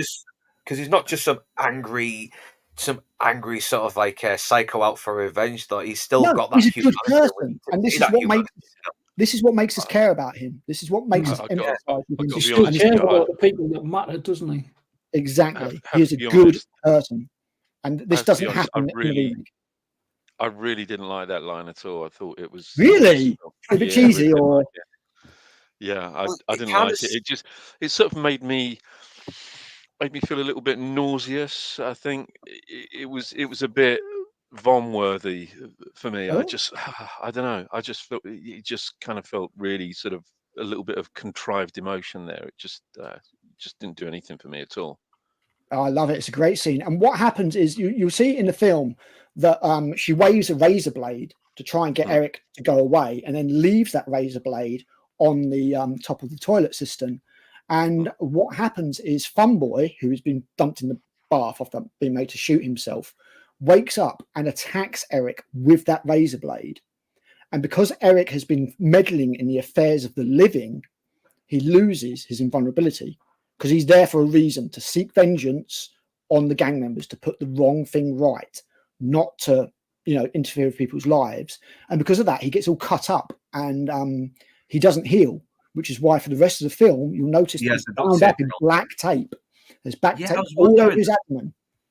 Yeah, because they should have kept that scene in, because otherwise it's just making it look like he's just trying to keep his claws intact. That's it. The problem is, because the skeleton cowboy's gone, as I said, the skull cowboy. I keep saying skeleton cowboy because I think it sounds cooler, but the skull cowboy's gone. The whole reason for Eric's vulnerability and his weakness needed to be redone, which turns out to be the crow is the source of his power, which I don't love, but as I say, for a compromised film, I think this came out just fine. So I'm kind of cool with it. Yeah, I mean, because what they lost, I mean, it still didn't compromise the film too much, but having Funboy try and slash him with the cutthroat razor would have made more sense, because he's in the rest of the film with all this tape around him.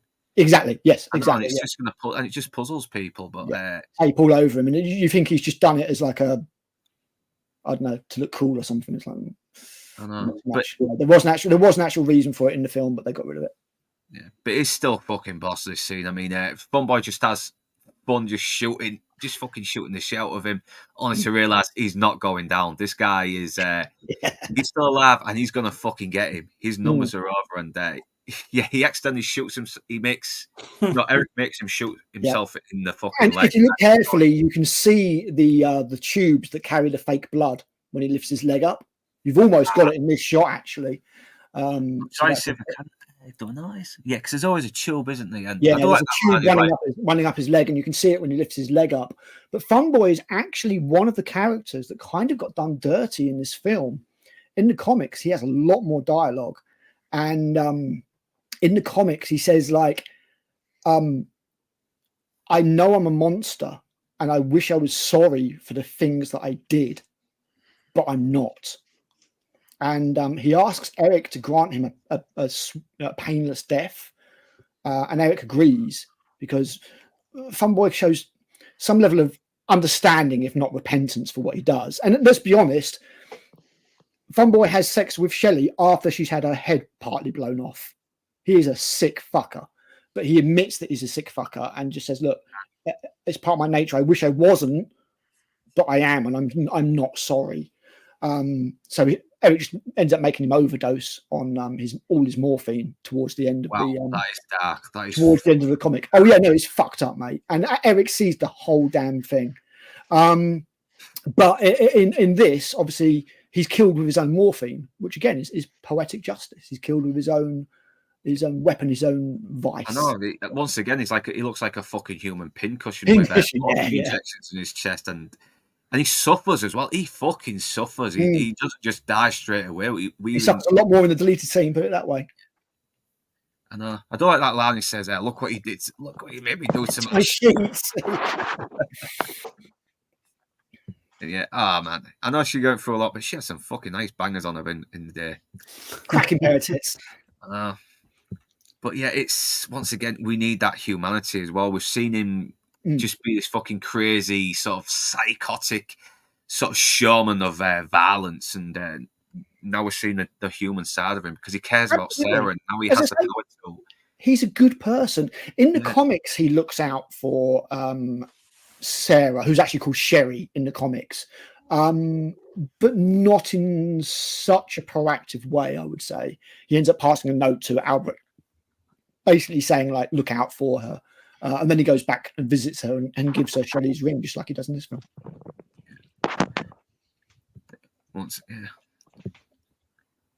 But yeah, I know inside. I think this is another iconic line. As well with the leaking of the injection marks as well is more effective, because just touching the head, I don't know, because you're seeing the stuff leave a system now. When you consider the religious aspect that is so relevant in the comics, you kind of understand it, because it's almost like a faith healer putting their hand on somebody and healing them, like, in that kind of American evangelistic way. But I agree, squeezing the morphine from her arm is so much better. Morphine is bad for you. Your daughter's on the streets waiting for you. It's funny because maybe that's one of the reasons why I don't like it, because I'm quite a hard atheist. Yeah, I'm not really sort of into anything. I don't even know what the word means, but when people say that they're spiritual, it just that's always guaranteed to make me sort of balk when people say, yeah, man, I'm quite spiritual. Yeah. Sounds like you need Jesus. I've heard a lot of people talk about this being quite. See, I just look like Jesus, so Well, a lot of storylines do come. A lot of the Bible does seem to be the basis of many storylines. I don't know if you've ever watched Andrew Klavan's stuff, because he does some very fascinating stuff on storytelling, and he's probably the only guy in the Daily Wire that actually has some fucking great takes on movies, on art in general. So there's always, because a lot of storylines usually have come from the old Bible stories, like David and Goliath and Abraham, and it's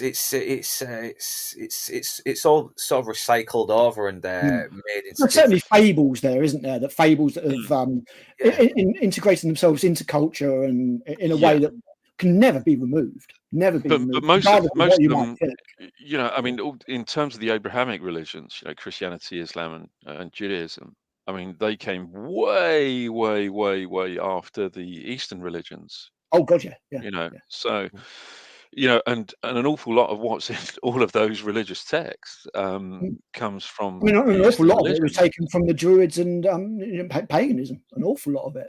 You've got the original names for things like Easter and Halloween and all that kind of stuff.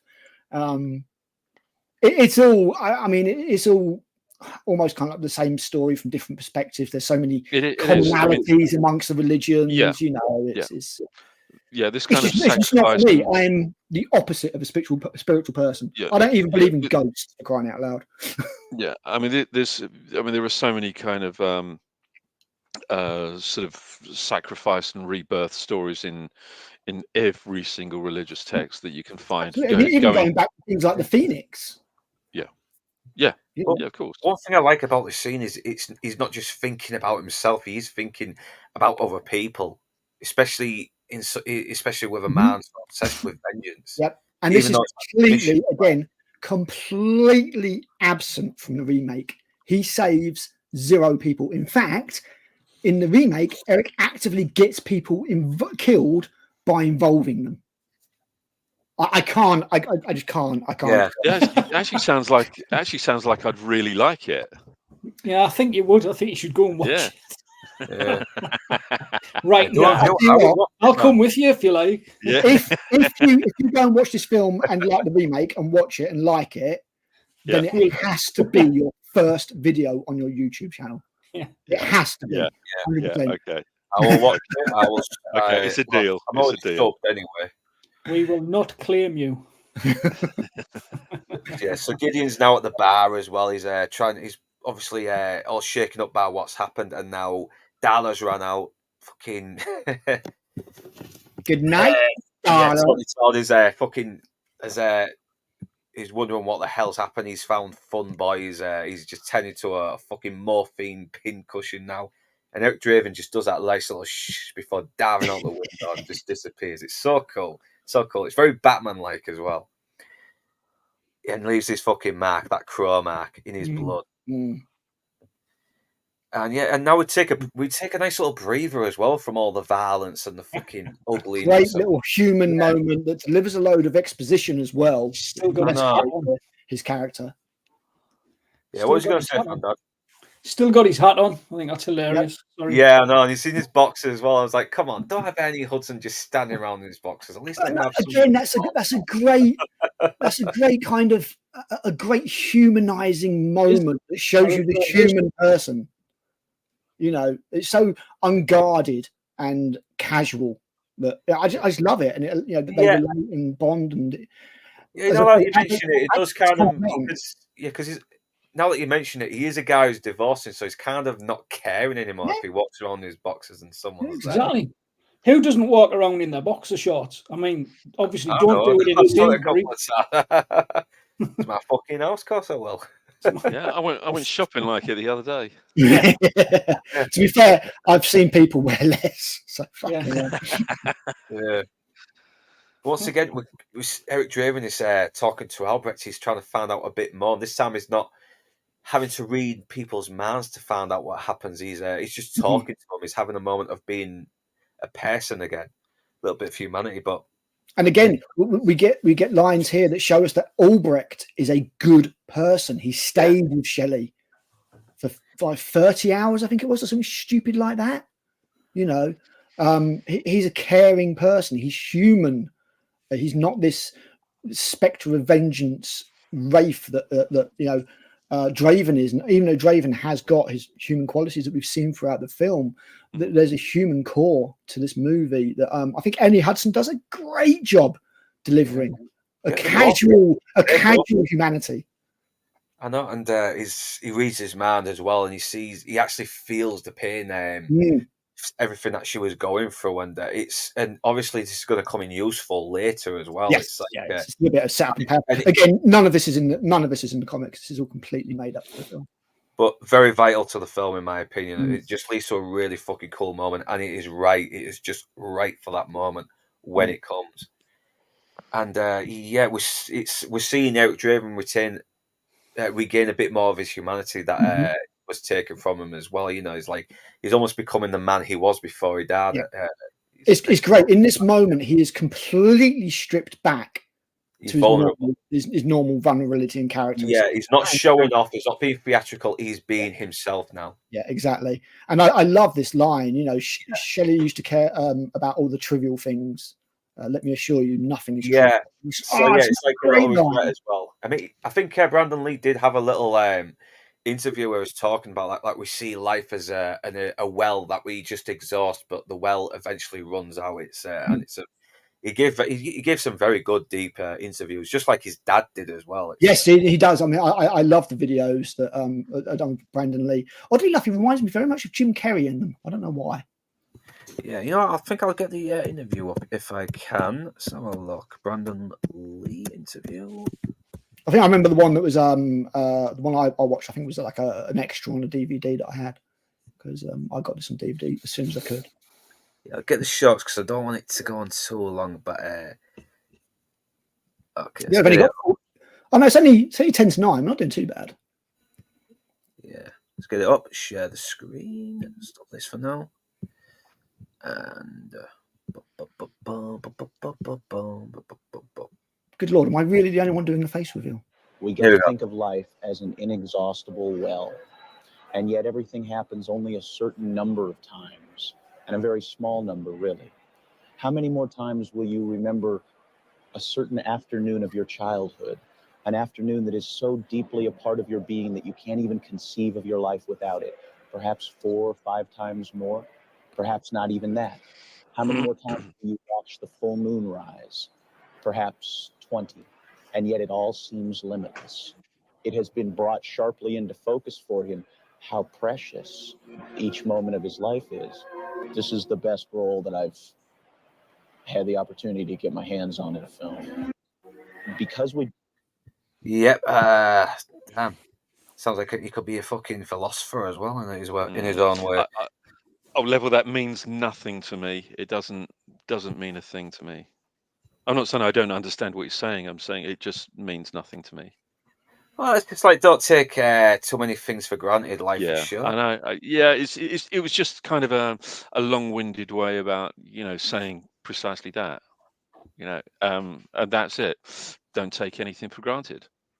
It's just I don't know. Yeah, but I think Rutger Hauer did a better job. I'll give you that. In Blade Runner. Yeah. Oh, yeah. I just, I don't know. I'm always kind of dubious about people who pontificate with these little bits and pieces. I don't know. You prefer Rachel Zegler? Yeah. Weird. But the thing is, I mean, I'm sure he was a very, very nice man. I'm sure he was. And I was a big admirer of his father. I absolutely idolized his father, but I don't know. I'm just, I'm not really buying, and I didn't really buy Brandon Lee's. It's a horrible thing to say about somebody who's passed away, but I didn't really buy his star quality and his acting, and I certainly don't buy anybody who tries to philosophize about anything. I'm sorry to so many people out there that think that that's an awful thing to say, but Luke's going to lose all those subs that he gained from the critical drinker. Yes. He's going to lose his super chat. He's going to lose the ability. What I would actually advise is that when I actually get my channel and everything, subscribe to me and then unsubscribe and leave bad comments. That's what I would say. Well, no. Okay, this scene makes me laugh with Gideon. He's like, then this guy walks in with his makeup. He starts trashing my place, asking for rings. He stabs my hand and blows my shop up. He was so mean. Why do you have to be so mean? Yeah. And then, so now Top Dollar knows about Cleeso's great in this role. He really is. Yeah, Top Dollar's not happy about it, and he just fucking shoves a fucking great big sword. It's so good because he fakes it out first. He's like, boy and his bird, that's awful touching. And then he just turns around and stabs him right through the throat. It's fantastic. Yeah, I mean, fucking hell, this is a comic book movie as well. In the Nazis, before Deadpool, this film did it earlier. I mean, I think The Punisher kind of did back in the 80s with Dolph Lundgren, but I think this might have been the first one to actually do well before Blade as well, because that came out a couple of years after. Yeah, that's another film I can actually see quite a bit of identity in, actually, to be honest. And the guy's just fucking stood there choking on his own fucking blood, and he's like, for God's sake, die. So he just shoots him. Very cool. Yeah.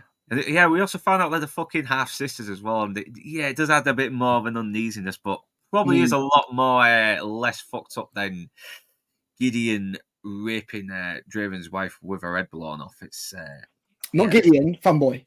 It's Funboy. Yeah, Funboy. Fucking hell, I'm getting the names mixed up.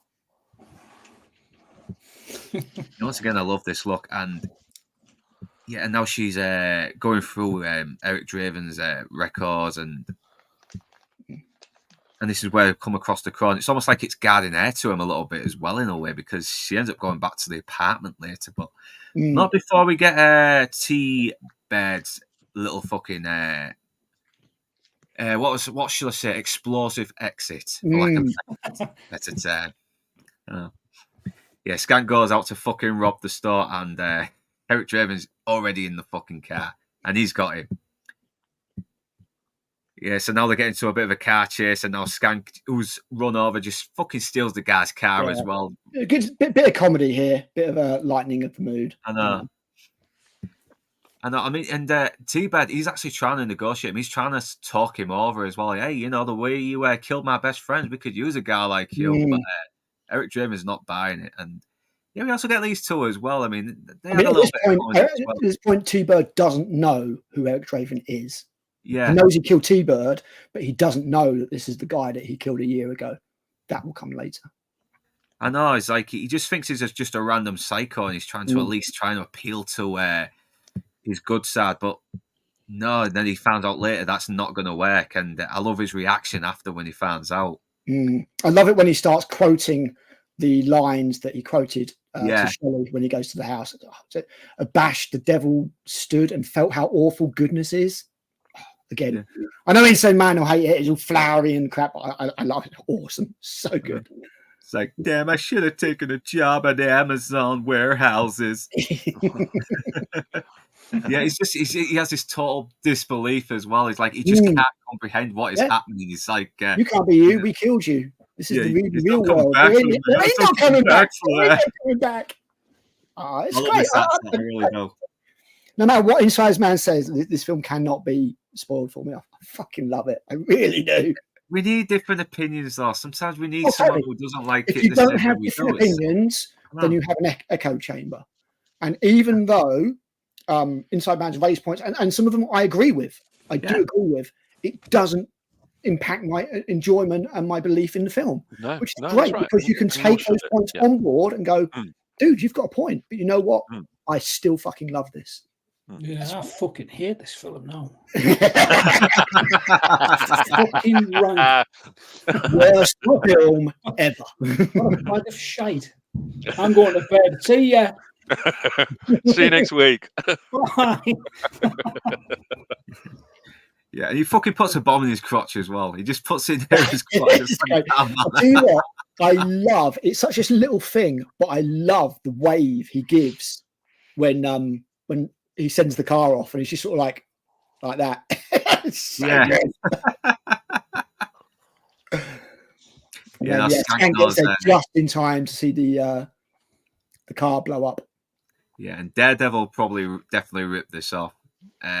Batman probably did this in the comics earlier, but who knows? He's a very Batman. None of this is in the comics. In the comics, he really does literally just kill people with guns and swords. And T-Bird, the head of the gang in the comics, takes his time and uses a hammer. But why did he draw a giant eagle with lighter fluid? It's just Crow, isn't it? It's just it's an affectation. As I say, it's not in the comics. I don't agree with it one way or the other, but it's like a calling card, I guess. It does seem a bit pointless and a bit over the top and a bit movie. Because he does it with all of them, doesn't he? He does blood on the wall with Tintin. He does needles in a crow shape on Funboy's chest, and he does the crow. It was a joke. Sorry, kind of backfired. Oh, sorry. I knew it was a crow. I just thought I'd say why was it an eagle. Never mind. Yeah, I'm going to freedom from his pain. Yes. So I must have missed a few scenes here, but how did Grange come to a conclusion to go to the fucking grave here? That's probably because Gideon has given him enough. I mean, he says something about a ring and Gideon said his name was Draven. Eric Draven. So yeah, I must have missed that. But don't forget Eric's message to he gave it to Gideon, didn't he? Eric Draven sends his regards. Yeah, fucking hell. Oh, damn. Sometimes I miss little things out, even though I watched it just today as well. And yeah, I agree with Nick. I love this scene with Darla. And it's once again, we get a bit of humanity amongst it's all so the ugliness. You need that, though. You need the humanity amongst ugliness because, right, I live in a fucking city that's fucking going downhill, but we've still got good people who are just fucking good and actually generous and compassionate. Not everyone is a fucking scumbag. I mean, most people just shows what Eric is doing makes a difference. Yeah. You know, it makes a difference to people's lives. Yeah, it helps Sarah reconnect with her mum after so many years of her being neglectful. And I like that how Sarah is very skeptical as well. She's like, when did you fucking become over the year? I know.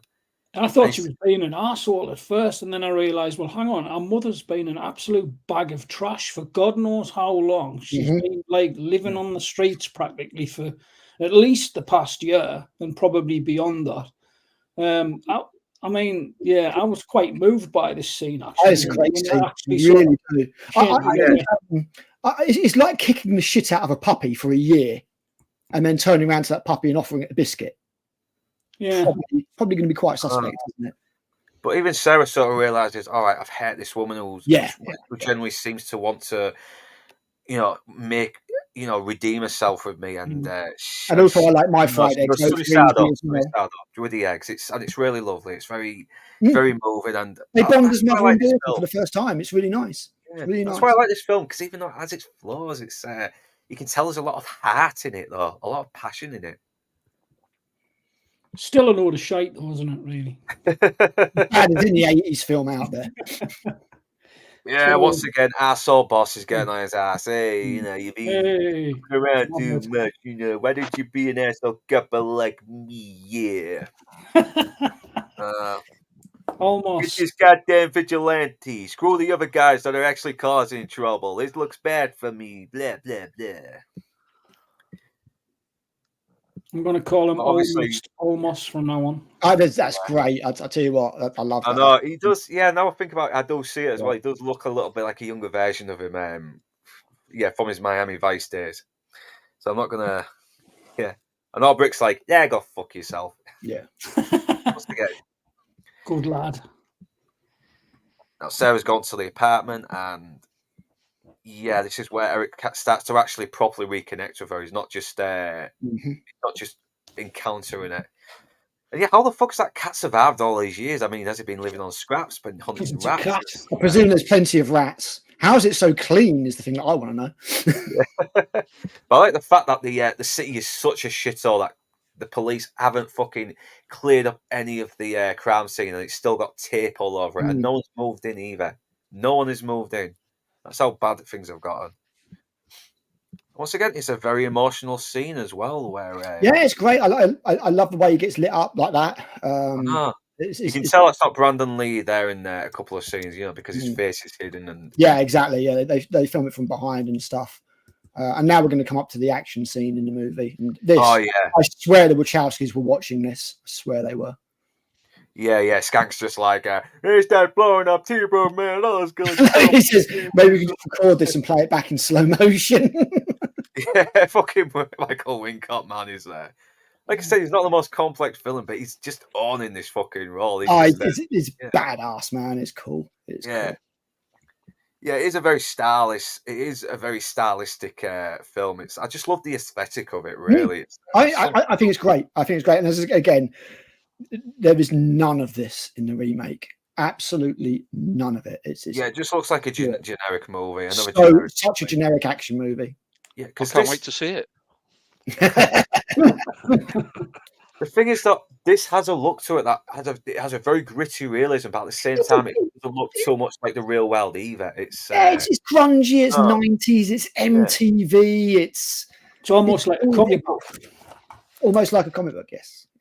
Good. That's it's like really a world good if point. it's like a world if an Really evil good Robert point. Smith was God. Yeah, I think saying it's MTV is a brilliant way of describing it. Yeah, and I'm not talking about the corporatized MTV. I'm talking about the sort of indie, really grungy MTV as well. It's very underground.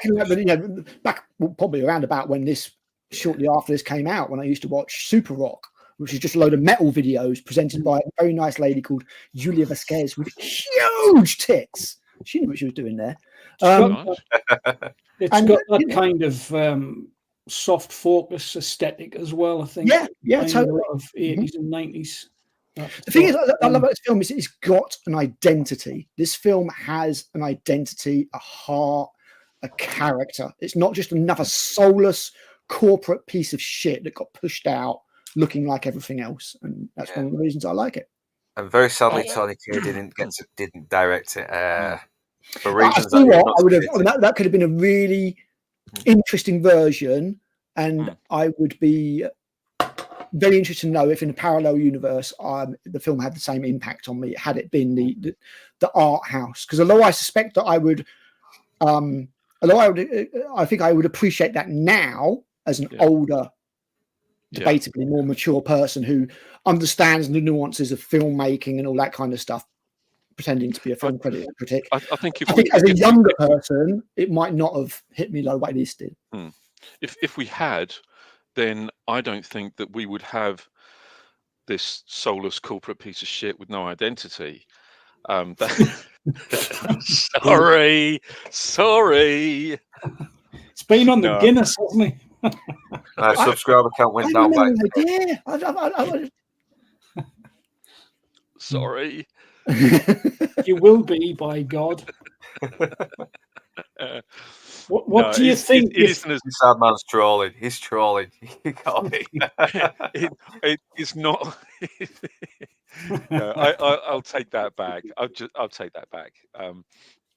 It's no, it's not really corporate, is it? No, I don't think it is. As I said, I think it's soulless without any identity. It's alternative 1994 MTV. Yeah. It's just that in a nutshell. It really is. And as I say, it's probably got a lot to do with why I liked it. Yeah. It's very woeful, isn't it? Yeah, and I don't know if I mentioned that Sarah does actually come across as a street kid as well. She actually, she does look like a lass that's. She's not a full-on glamorous little child actor that you've seen being trained since she came out the fucking womb. She actually looks like someone they like the look of and picked off the street to fucking star in this movie, like they did with John Connor. Yeah, and in the comics, she's a lot younger. In the comics, she's a lot younger. Eric calls her Princess. She calls him Mr. Clown. And she's a lot more vulnerable and as much less of a role than Sarah in this. Interestingly enough, the actress who plays Sarah in this reprised the role in the sequel, The Crow City of Angels, which is not a good film, but apparently there is a good version of the film out there, fan edit that I need to watch. Yeah, well, I need to hunt down for more fan edits because they end up being better than the movie that came out. You know the David Lynch film? You know the David Lynch film, June? Yeah, June, yeah. Yeah, watch the Redux edit by Spice Diver. It's fantastic. Puts loads of work print material back into it, makes it about 40 minutes longer. It's a much better movie. Thoroughly recommend checking it out. I'll check it out. It's on YouTube. Yeah. So now she's brought the cat down, and I love the little line as well with does your friend like onions? Which is like, she goes back to the beginning because they make you fat. So I thought it's kind of a bit of too much of a kiddie line there, but I'll let it pass. But this is where they are both letting each other know that they've come across Eric. And now he's fucking he's like fucking ripping the shit out with his guitar. He's done his. I remember learning this guitar solo when I was younger. I can play guitar, but I can't fucking play like that, man. I have trouble trying to do guitar riffs. I just fumble when I do it. I've been doing it for like 15 years now, and yeah, I can never get it right. I'm more of a rhythm guitarist. I am. Yeah, this is where we come to the fucking whole action scene as well, and Top Dollar's been doing this whole burning the city down for a long time, and it's just getting a little bit too pedestrian now for him. And again, another great line. A man has an idea, others take the idea like-minded, and then the idea becomes an institution. It's like, that's another great line. Yeah, because everyone else is copying him now, isn't he? Exactly. He's, they got now Devil's Night greeting cards. He's sick of it. It's become corporatized. He's bored. There's no interest to life for him. Nothing. It's all rote. And as I say, Top Dollar is really, in all honesty, the only villain to get anything even remotely resembling an arc, which is a point from Inside Man that I will fully acknowledge. That even though the gang have a lot more character and personality than they do in the comic book, they're still very short of being what I would consider to be well-developed characters with any kind of arcs or anything like that. Yeah. And I've noticed this actor a few times in movies. He's always popping up everywhere, especially in the 90s and 80s. So yeah, they do get a lot of good actors into. I think the other guy who was talking to as well, he's been in a few. Let's have a look, see if we can get him on. Where is he? Not him. Him. Amazing dude. Yeah. I'm trying to think what his outlaw, but he looks familiar. Oh, he's been in crap loads of stuff. Yeah. You have to scroll quite far down on IMDb to find him, though, and I can't be bothered. Well, I won't do all that right now. I'm trying to put my screen dark, because otherwise, if I put like a lot of white on my screen, it's just going to light me up like a fucking Christmas tree. So I'm trying to keep it moody. It's not very good for your eyes as well. I mean, I've tried to put my PC now with dark mode, so it doesn't fuck my brain up too much and have me awake a light more, because it's like something to do with the light that fucks up your brain waves. And it's just like a blue light or something, is it? I mean, you're on a laptop, aren't you? I've got two massive, like 17-inch screens in front of me. It's like fucking Cape Canaveral. So yeah, so this is like, so now he's like saying, let's have fun, let's really fucking burn this city down, having fun or what? And He's like, what about you, Skank? He's like, I feel like a little worm with a big fucking hook. Like a little worm. You must be mighty proud. Must be proud of you. I love him. And guess who crashes the fucking party? Dear old Eric. I just want him. He just wants Skank. He just wants Skank because he Yeah, doesn't really. he would leave the rest of them. He would leave the rest of them. As far as Yeah. he knows, if he kills Skank, his job's done. He doesn't know that Top Dollar orchestrated the whole thing. Yeah, exactly. And but Top Dollar tells him to go fuck himself and just shoots him. He's like, yeah, well, you can't have him. yeah, I see you've well, made that's your decision. Now I wait to see you enforce it or something like that. Yeah, Oh, this is really boring the shit out of me. Kill him. Yeah. Ooh, that This must bit have with worked. Bailey, though, does she already know? How the fuck does she already know that the crow is the thing that's keeping him alive? I think this is why she's in the film, because obviously with the eyes burning and all that kind of thing, she's meant to be a witch. She's clearly so she knows a bit more about this law then. Yeah, so she knows more about the mysticism and that kind of stuff. And I think she's realised that with the bird being there all the time, that she's suspecting that it's the source of his power. Maybe she knows the legend. Maybe it's not explained. I really do get the feeling that she was added in as a late character. And as I said, I'd love to find information. So she obviously should have been established a bit more better as a witch who knows this kind of law. And that's what I think they were going for, isn't it? The only information I could find out there, Al, was about Biling's character, Micah. She was added to the crow to create a character who would desire Eric Draven's crow and the powers it was said to bestow. So I think you mentioned she covers the power of the crow, which is why she tries to take it later. Even there, maybe I can't remember. I think she might try and grab it. Yeah. So this is my opinion on the action scene. All right, and I may get some controversy. It's cool. It's fucking bombastic. You know, it's very well choreographed and it's exciting to watch. But the thing is, though, because he's immortal, you don't get that feeling of danger.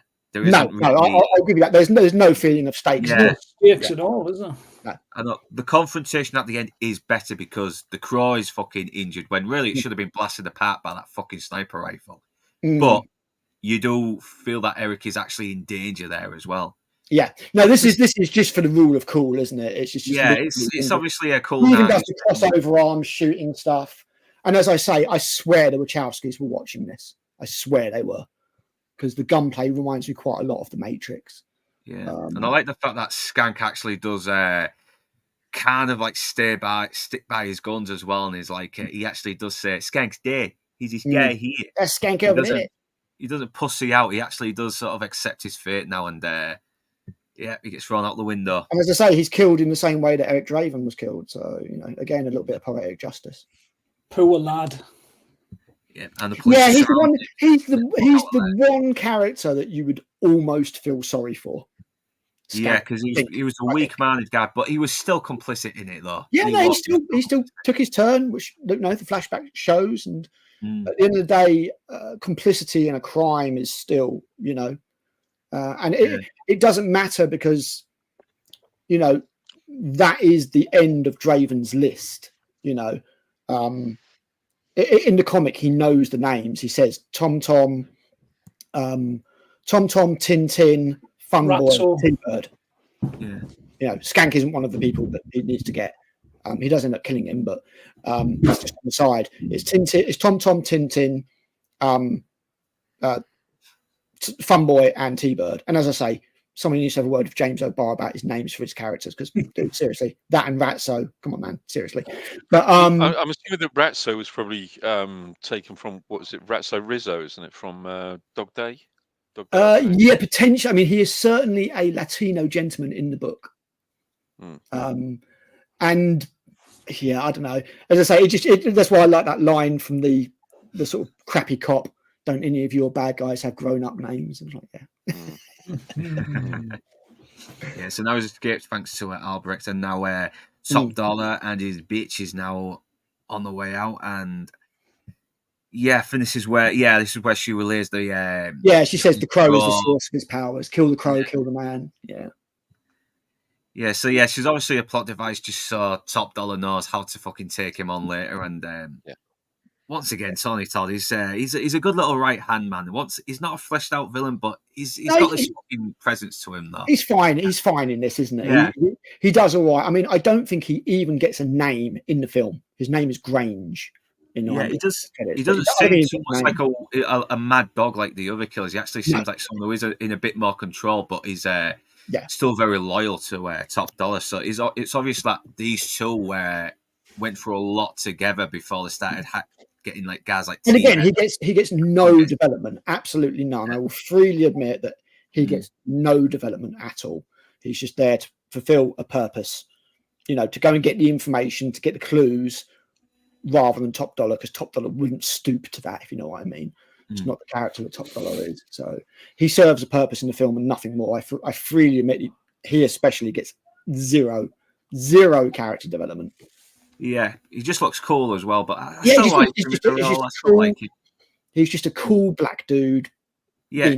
Being a henchman, and I'm like, yep, that's fine. That's Tony Todd. He's perfect. He's like Bob the Goon in Batman '89. He doesn't do much, but you still kind of have this fondness for him for some reason. Exactly. What's his name? Tracy Walter. Yeah, I don't know why. He doesn't do much. He isn't a fleshed out character. But I still like him. I was very sad when Joker killed him. It was like. But can I ask something quickly? Yeah. Fucking go ahead, man. Go ahead. What is Top Dollar's deal? I don't really know, what he's for. He's basically a crime lord, is the way to put it. He more or less runs the city. What's the deal with burning the place to the ground? Is there something underlying for that, or is he just insurance claims, burning out his opponents, his rivals? But it's funny that Fandad says that. I was actually going to ask that very same question right at the very end, and I'm glad that he's preempted me, because none of that is really set up what his actual motivation is, what his real motivation is. I mentioned that earlier as well, because he's not really a fleshed out character. He's just kind of like this. It's kind of like at this point, it's like he's bored. He's just doing it because it's something he's always done. Yeah, some people just want to watch the world. Very good mystery. I like it. And it's exactly the same as I feel about all of the other characters. And it's just, they just do what they do, and that's just what they do. I mean, it could be argued that it could be applied to the Joker from Dark Knight. Like he says, he's a dog chasing cars. If he caught one, he wouldn't know what to do with it. He's pure chaos. I think with the Joker, you are given more insight as well. Like he kind of wants people to. He doesn't want to win. He wants everybody to lose. He wants everybody to be as ugly. He wants to bring everybody down to his level, doesn't he? Yeah, it's like he said. When the chips are down, these people will eat each other. That he's trying to expose that as well, because he thinks that everyone else does. I mean, I'm not going to argue that the Dark Knight is a much better film than The Crow. I can't argue that. Chris Nolan is a master of what he does, and I think The Dark Knight is one of the best films of its genre, I suppose, that I've ever seen. But it's still not going to stop me from loving this film, which it's fine. Absolutely this is where the remake should have improved on, because there's a lot of material here in this original that could have been used in the remake to sort of expand on more. And in some ways, I admire the remake. And I admire it for doing its own thing and not being a sort of a slavish reenactment of this movie. The thing is, though, a problem with it doing its own thing. What I do have a problem with is it having none of the themes or the heart. That's exactly it. Look, if you're going to do a remake of something, you have to retain a certain amount of what it is that people love about the original that you're remaking. Not just a certain amount. You have to have the majority of what is in the original to do a remake. It should be like a cover song by a band, shouldn't it? It should be like a cover song by the band. Identifiably steal the song, but put in your own twist on it. Yeah. It's this is why I don't get it. I don't get why it's, we're going to put our own stamp on it. We're going to make it the way we want to make it. We're kind of loosely going to use the story and loosely going to use the characters. And then we're just going to do everything that we want to do because we can. Yep. And And that's then it. it becomes, what is the point? Because you've got a film Yeah. like this, like love it or hate Precisely. it, it is pretty much like generally loved. It's become a cult Oh, yeah. status thing. So Yep. you've Yeah, got that yeah. behind it. Okay, so it's like, right, Yeah. that's an amazing movie. Everyone loves it. Let's remake it, but let's make it absolutely fucking nothing like the original. Yep. What is the point? Yep, exactly Yeah. that. And as I say, I It might admire as them for well being not call it retread. the Crow. Call it the fucking the Eagle or something. Yeah. Like, I mean, in all seriousness, Yeah. you could have just not put the Crow on this. yeah. You really could. It is that far removed. And the problem is that the underpinning, the core of this film is the love that Eric feels for Shelley. And obviously the love that Shelley had for Eric. And there is none of that in That's it. the remake. Remove that. You haven't got a remake. You haven't got a remake. You haven't got a film. And then it becomes yet another one of these wasted opportunities where you have an enormous amount of source material, including the comic books, especially the comic books. Forget about any of the other sequels or anything like that. So you have fantastic source material, a much beloved movie that, I mean, I'm obviously in the absolute microscopic minority here that I'm not particularly fond of this film. However, but at the same time, you but have a unique perspective upon it, don't you, Inside Man? Because you work in the industry, so you can spot a lot more of those problems, and it's going to hit you differently to what it would me. That's just going to be a case. You may have a more informed perception of the film from a technical basis. That's fine. But having said that, I think this is actually purely a taste thing. It just happens not to be my thing. That's really it. It's, we like different things, don't we? But I just can't understand why you would have something that so many millions of people love and adore, and have grown up with and have as one of their all-time favorite movies. As you said, it may not be one of the best movies or classed as one of the best movies of all time, but it's certainly a lot of people's favorite movie. Why would you mess with that to such a degree that you make it unidentifiable? Why would you do that? Why? And as Fandad says, then it becomes, what the hell's the point? Make it for a modern audience, but then that modern audience has absolutely no connection to the original. And again, to reiterate, what is the point? Nearly all the exposition and clue finding in the remake is done via a mobile phone. And I'm not even fucking kidding. Where Eric gets the list of the names of people he needs to go after, a mobile phone. God. Where he finds out where the bad guy is going to be at the end, a mobile phone. The whole MacGuffin of the video of the film is a fucking TikTok video. What?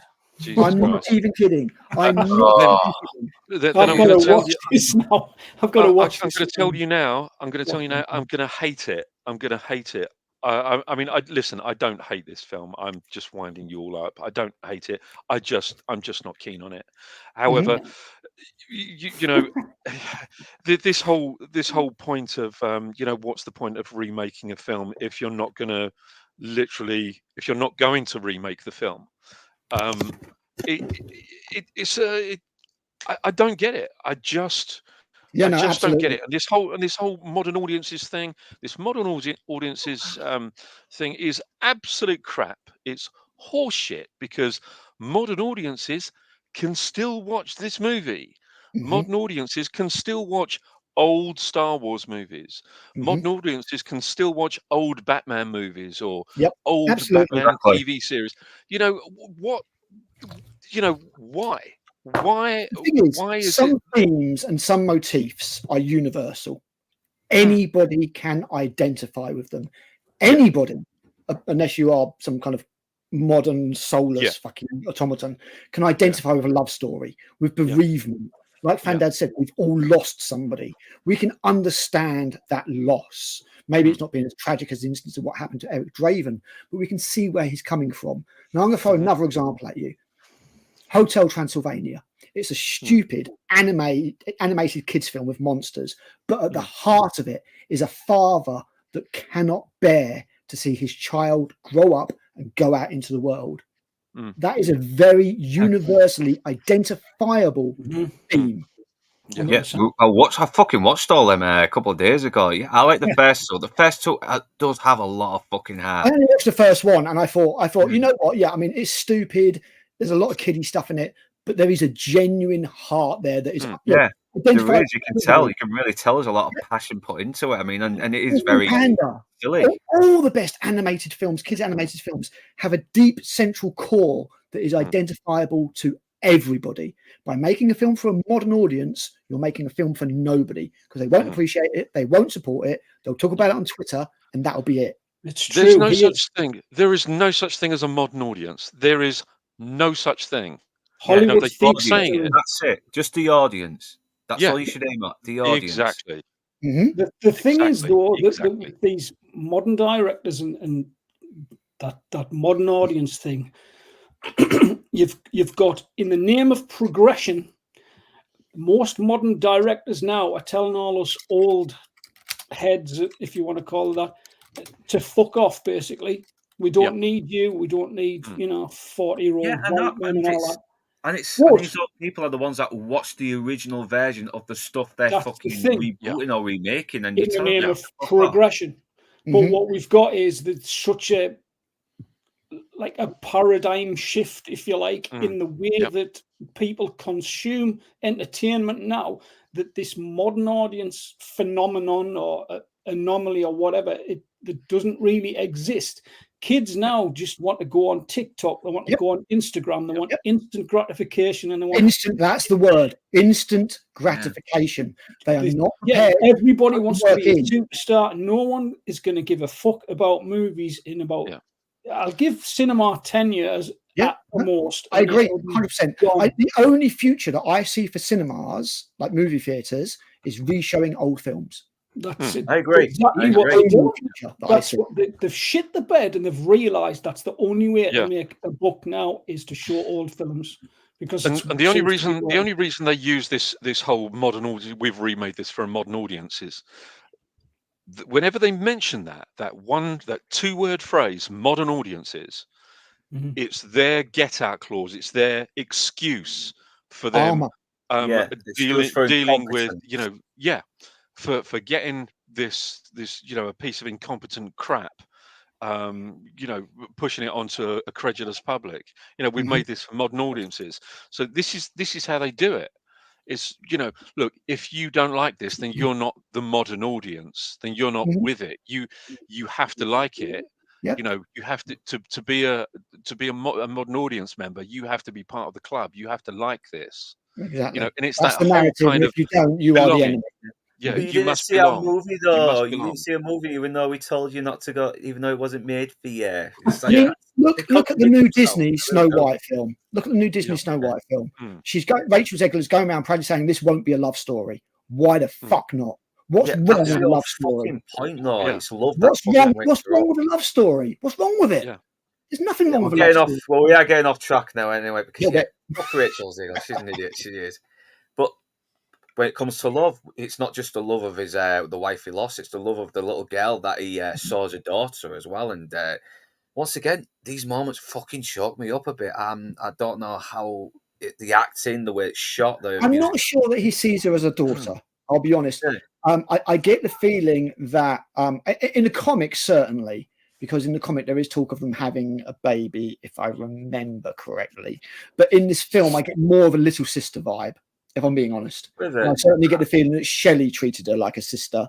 You see in the flashbacks when she's showing the bridal gown and stuff like that. I get kind of little sister vibe rather than a parent kind of thing.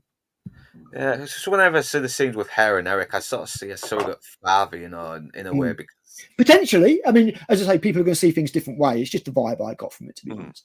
Yeah, but because Granger's seen the grave, he's known Eric is probably going to pop up here sooner or later. So yeah, and he's found a good bargaining chip. He's got Sarah now. And just to interrupt quickly, this is the point at which the Skull Cowboy was supposed to turn up. Because at this point, Eric thinks his job's done. He's killed Skank. He's killed the 4 gang members that he saw, kill him and Shelley. And he thinks his job's done, which is why, you've got that scene where the kids dance around him and he's smiling. He thinks everything's finished. He's going to go back to his grave. When he realizes that Sarah has been taken by Top Dollar, he obviously goes to rescue her. And what happens is the Skull Cowboy is supposed to appear at the door of the church. And there's actually a deleted scene that you can find of this. I don't think it's in the audio, but you can see the visual. And he's supposed to tell Eric, no, you know, you're done. You go back to your grave now. If you mess in the affairs of the living, you will bleed, which is why originally what happens in the church happens. But once they got rid of that, they had to come up with a new conceit, which is why the crow being wounded is the source of the power. Yeah, yeah. So, damn man, that would have been so fucking cool as well. Because I would love to have, because I've seen pictures of the Skull Cowboy as well, and it does look cool as well. Yeah, no, it looks cool. Yeah, absolutely. Yeah. Yeah. So have them show up and sell the stuff, man. Damn. I can see why they did it, because there was a lot of scenes still to film, and when you've got close-ups between two actors, it's very difficult to put a face on somebody and make it look even slightly convincing in a close-up. What you can get away with from a long-distance shot or like just a silhouette or something is not what you can do in a close-up. On top of that, Alex Proyas perhaps harshly thought that the Skull Cowboy was a bit cheesy, a bit cliche. But yeah, personally, I would have liked to have seen it, because I think it would have added a new dimension. And I do think that the crow being the source of his powers is a little bit sort of Deus Ex Machina kind of. Yeah, I would agree with that. So, you know, I would have liked to have seen the Skull Cowboy make it. But, you know, as I say, we got a compromised film, and I'm just happy it turned out the way it did. Yeah. Because I mean, it's still pretty good. We got Top Dollar who's got Sarah kidnapped, and he's taking the necklace as well that Shelley gave to her some years back. Yep. And no. Eric gives it to Sarah in the previous scene at his grave. Yeah, just because he says she says you weren't going to say goodbye, and he says you're just going to have to. Because he thinks this is the time to say goodbye to her now. Yeah, and he says, you know, I want you to have something. I think Shelley would have liked you to have it, which is the exact words that are used in the comic when he gives the necklace to Sherry in that. So yeah, I do see it as a bit of an ex machina, because if it wasn't for the crow, he would not have found Tintin, Fun Boy, T-Bear. I mean, the crow would be in it regardless. Yeah. It wouldn't be a case of shooting the crow would remove Eric's vulnerabilities. And the beauty in the original idea is it makes Eric even more of a hero, because he knows by helping out the living, he is going to put himself at risk. And so he's willingly putting himself at risk to just to do some good. Exactly. It makes him even more of a hero, in the film. And I get why things got changed, but I do think it's a shame, and I do think it's a compromise in the movie. Yeah. So now, but this is where we come to the final confrontation now, and it is a bit better as well. Even though as cool as the shootout in the nightclub was, we are seeing Eric in a bit more danger, and we need our hero to be in danger. You know, we got stakes here, haven't we? You know? Yeah, and not only that, he gets shot, and he just stands there like because he's been being shot throughout the whole movie, and he's like, it's nothing, and then he's just like, oh fuck. And again, you get the vulnerability. He kind of almost stops being the crow and turns back into Eric Draven almost. As he loses his superpowers, doesn't he? Exactly. Yeah. Yeah. I think maybe the whole point really. I mean, I have to be honest with you. I mean, I agree with you, Northern, when you said that, earlier on, when he keeps getting shot, there doesn't appear to be any stakes here, and it's kind of, you sort of think, where's the tension? If there are no stakes, there's no tension. But looking at it now, and certainly listening to Al,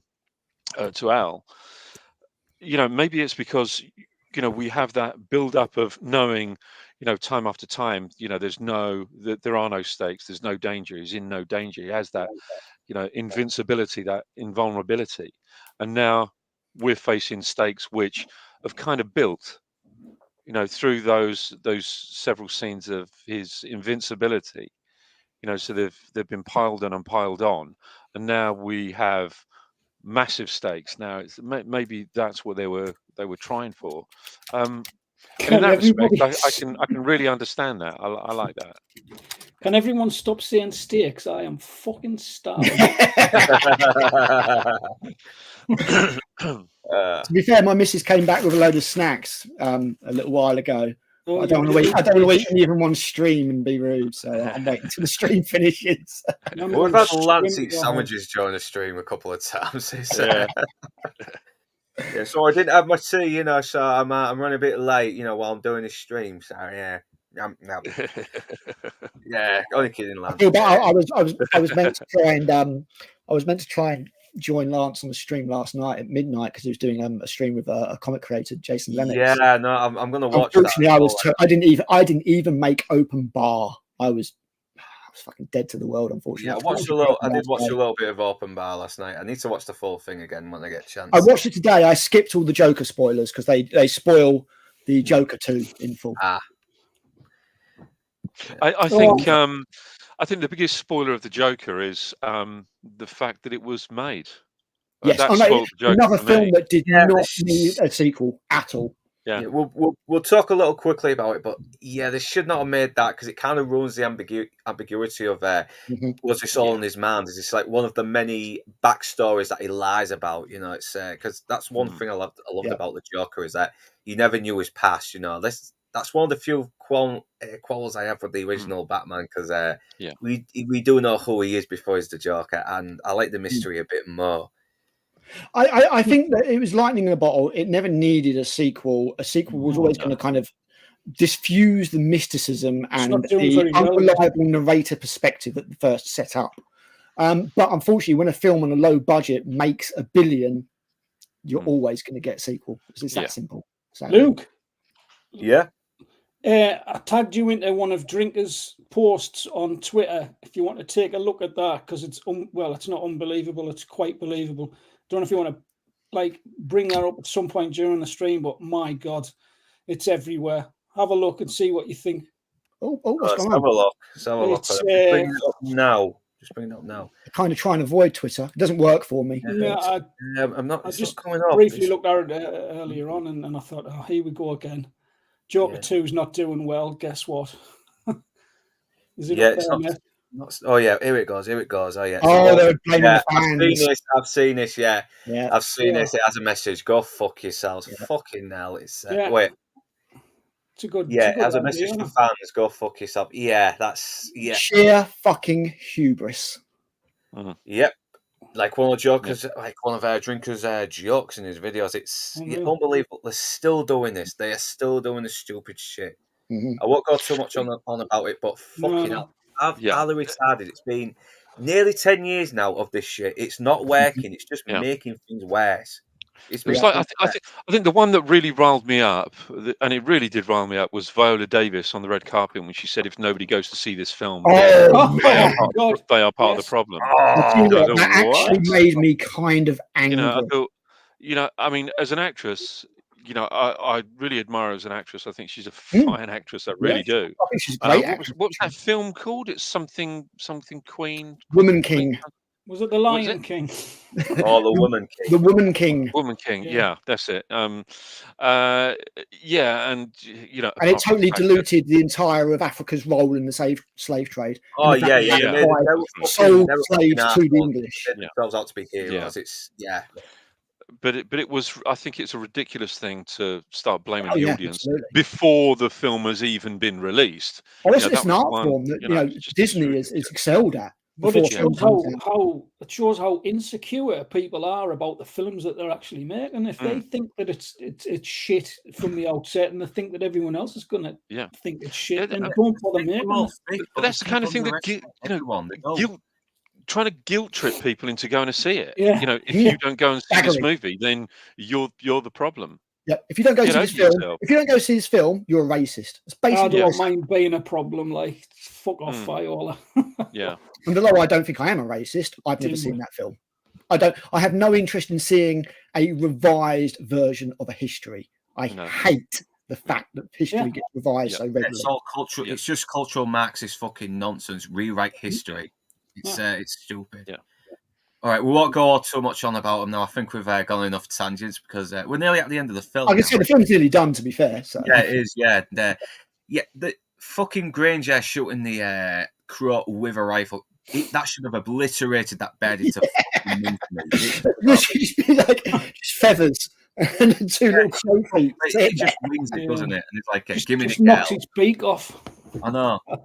I do love this little line where he's like, give me the girl and I'll let you live. And he's like, let me think about that. Bang! Just shoots him. He's badly injured now, and once again, is in danger. Not only that, Sarah's kidnapped, and he has to fucking prevail, otherwise she's dead. Mm-hmm. Once again, the situation is desperate, and now the tension is actually up. The stakes are risen here. But then Albrecht comes in, saves the day. Fucking nice one, man. It's nailed range. Yeah, and he gets injured as well. He gets a fucking cool hero's wound and doesn't die from shock or shitting himself at the same time. So that's nice. Yeah, and Balin gets the crow, and which he just kind of clips it, but especially with a high velocity fucking sniper rifle. Yeah, I mean, it's a magic crow. It's fine. It'll be all right. So yeah, I like how Albrecht is like, you stay in front. Yeah, I'll use you as a bulletproof shield. It's okay. You're not going to die. He's like, no, I'm going to die. It's like, fuck. So once again, adds a bit of humour as well as ramping up the tension for these two people. So yeah, and again, I mean, in this climax, you've got the two people that provide the human heart of the movie, both in jeopardy, Albrecht and Sarah. And again, this is all completely made up. There is none of this. None of the last 20 minutes of the film has been in the comic at all. And Balin gets a very poetic death. She gets her eyes pecked out, and you only see it for a few seconds, but it's gruesome if you catch it quickly enough. And again, there's a certain poetic justice there in that the woman who plucks the eyes from her victims with a knife has her own eyes taken by the crow. Yeah. How do you like that? I like the James Bond deaths. They should always have some kind of weakness that exploits them, like Doctor No's metal hand stopping him from getting a grip from boiling alive. You know, that kind of thing. I love little moments like that. Those tragic ironies. It adds a bit of a dark, macabre sense of humour to the whole affair. And yet we come to which has got to be a fucking difficult fight to have. You're on a rooftop that's slippery, that's wet. You're gonna fall. I'll tell you what, though, I love the fact the way he rips the church steeple out to use as a sword. So fucking cool, man. So cool. 2 seconds. Yeah, it's okay, man. So yeah, now Sarah's fucking hanging off the roof. Now he has to fight him off while trying to get to it, and it just looks fucking cool as well. It's just like, yes, I am a massive fucking nerd. I love that. I love that. Oh man, I don't have enough for these collectible figures. It's just I'm really interested in me, but I get why people love collecting them. I don't for loads of stuff, but my favourite films, I do, and The Crow definitely. Yeah, I definitely want to get more movie posters. Though I got a really cool Blade Runner and a really cool Terminator one that my friend got me after he went to see it at the cinema on its 40th anniversary. Yeah, I like some of the alternate movie posters from different countries. The Japanese Star Wars poster I always found very striking. Yeah, I love the Chinese posters of The Force Awakens and Black Panther. and Black Panther, yeah. Oh yeah, come on. Oh god, yeah. They never say anything about the fucking Chinese being racist, do they? It's yeah, I'm going off a tangent myself here again. We're gonna get this in the comments, right? Let's not go on a tangent. Goes off on a tangent. It's but I love this little moment as well. It's like Top Dollar has kind of been given something new to go against as well. This immortal guy, and he says, "I'm sorry about you winning, but if it's worth it, you put a smile on my face." And then it leads to Eric Draven just and there's a editing error here because you'll see that he reaches out with one hand, and then when it cuts, the other hand's on Top Dollar's face. Yeah, and he just fucking passes on the pain. Oh, it's great. Again, it's a little bit kind of Deus Ex Machina, but I love the idea that he's transferring his pain to the person who was ultimately responsible for it. I mean, there's a poetic justice again there, so that's nice. I like that. Yeah, I mean, they didn't just give him another, just a random sort of method of killing, like in the comics you mentioned. So yeah, and it makes sense as well. Let him suffer the what his victims have suffered before he died. Yeah, exactly. Yeah, It's like a big fuck you. A villain's death should be a big fuck you. Mm. And yeah, it's a pretty cool death as well. He gets impaled on this it's awesome. fire, and the blood runs the down horns, the gargoyle or something, isn't it? Yeah, I did not notice until yesterday when I was getting the slides together that the spire has gone through his mouth also in the back of his head. It's like, fuck, man, that is violent. But he rescues her. Everything's all well. They get the fuck out of here before the fucking cops come in, and yeah, you get a little payoff with the cigarettes. Yeah, these things will kill you. And he says goodbye to Sarah, and yeah, once again, he gets to finally rest with his wife. Finally gets reunited with Shelley, which, spoiler, is something that doesn't happen in the remake. God, that is so fucking heartless. The whole point of the fucking story, and it doesn't happen in the remake. Him and Shelley stay separated forever. Unbelievable. Yeah, I mean, if you don't have a promise, if you don't have a promise of a premise in the story, you don't have a story. It's I seriously, I say I won't say any more. I've got a video coming out and I rip it to pieces. This video will be the longest video that I've done on Critical Reviews by a long shot. It's over an hour long. Man. Excellent. I look forward to it. Yeah, we'll come back to another good line. At least it stopped raining, because it can't rain all the time. And it fucking shocks me up, this movie. It does. Even though it's all... You know what chokes me up? The final line in this movie, I think, is absolutely brilliant. We'll get there in a second. Yeah. Arsehole John Amos gives his all I'm the bar. You missed it. Yeah. Albert kind of just gives him a nice little fuck you. And yeah, once again, it just... I get choked up watching this scene where she just comes up to him and, just sort of like gently caresses his head, and it's everything, man. It's everything he has been striving for.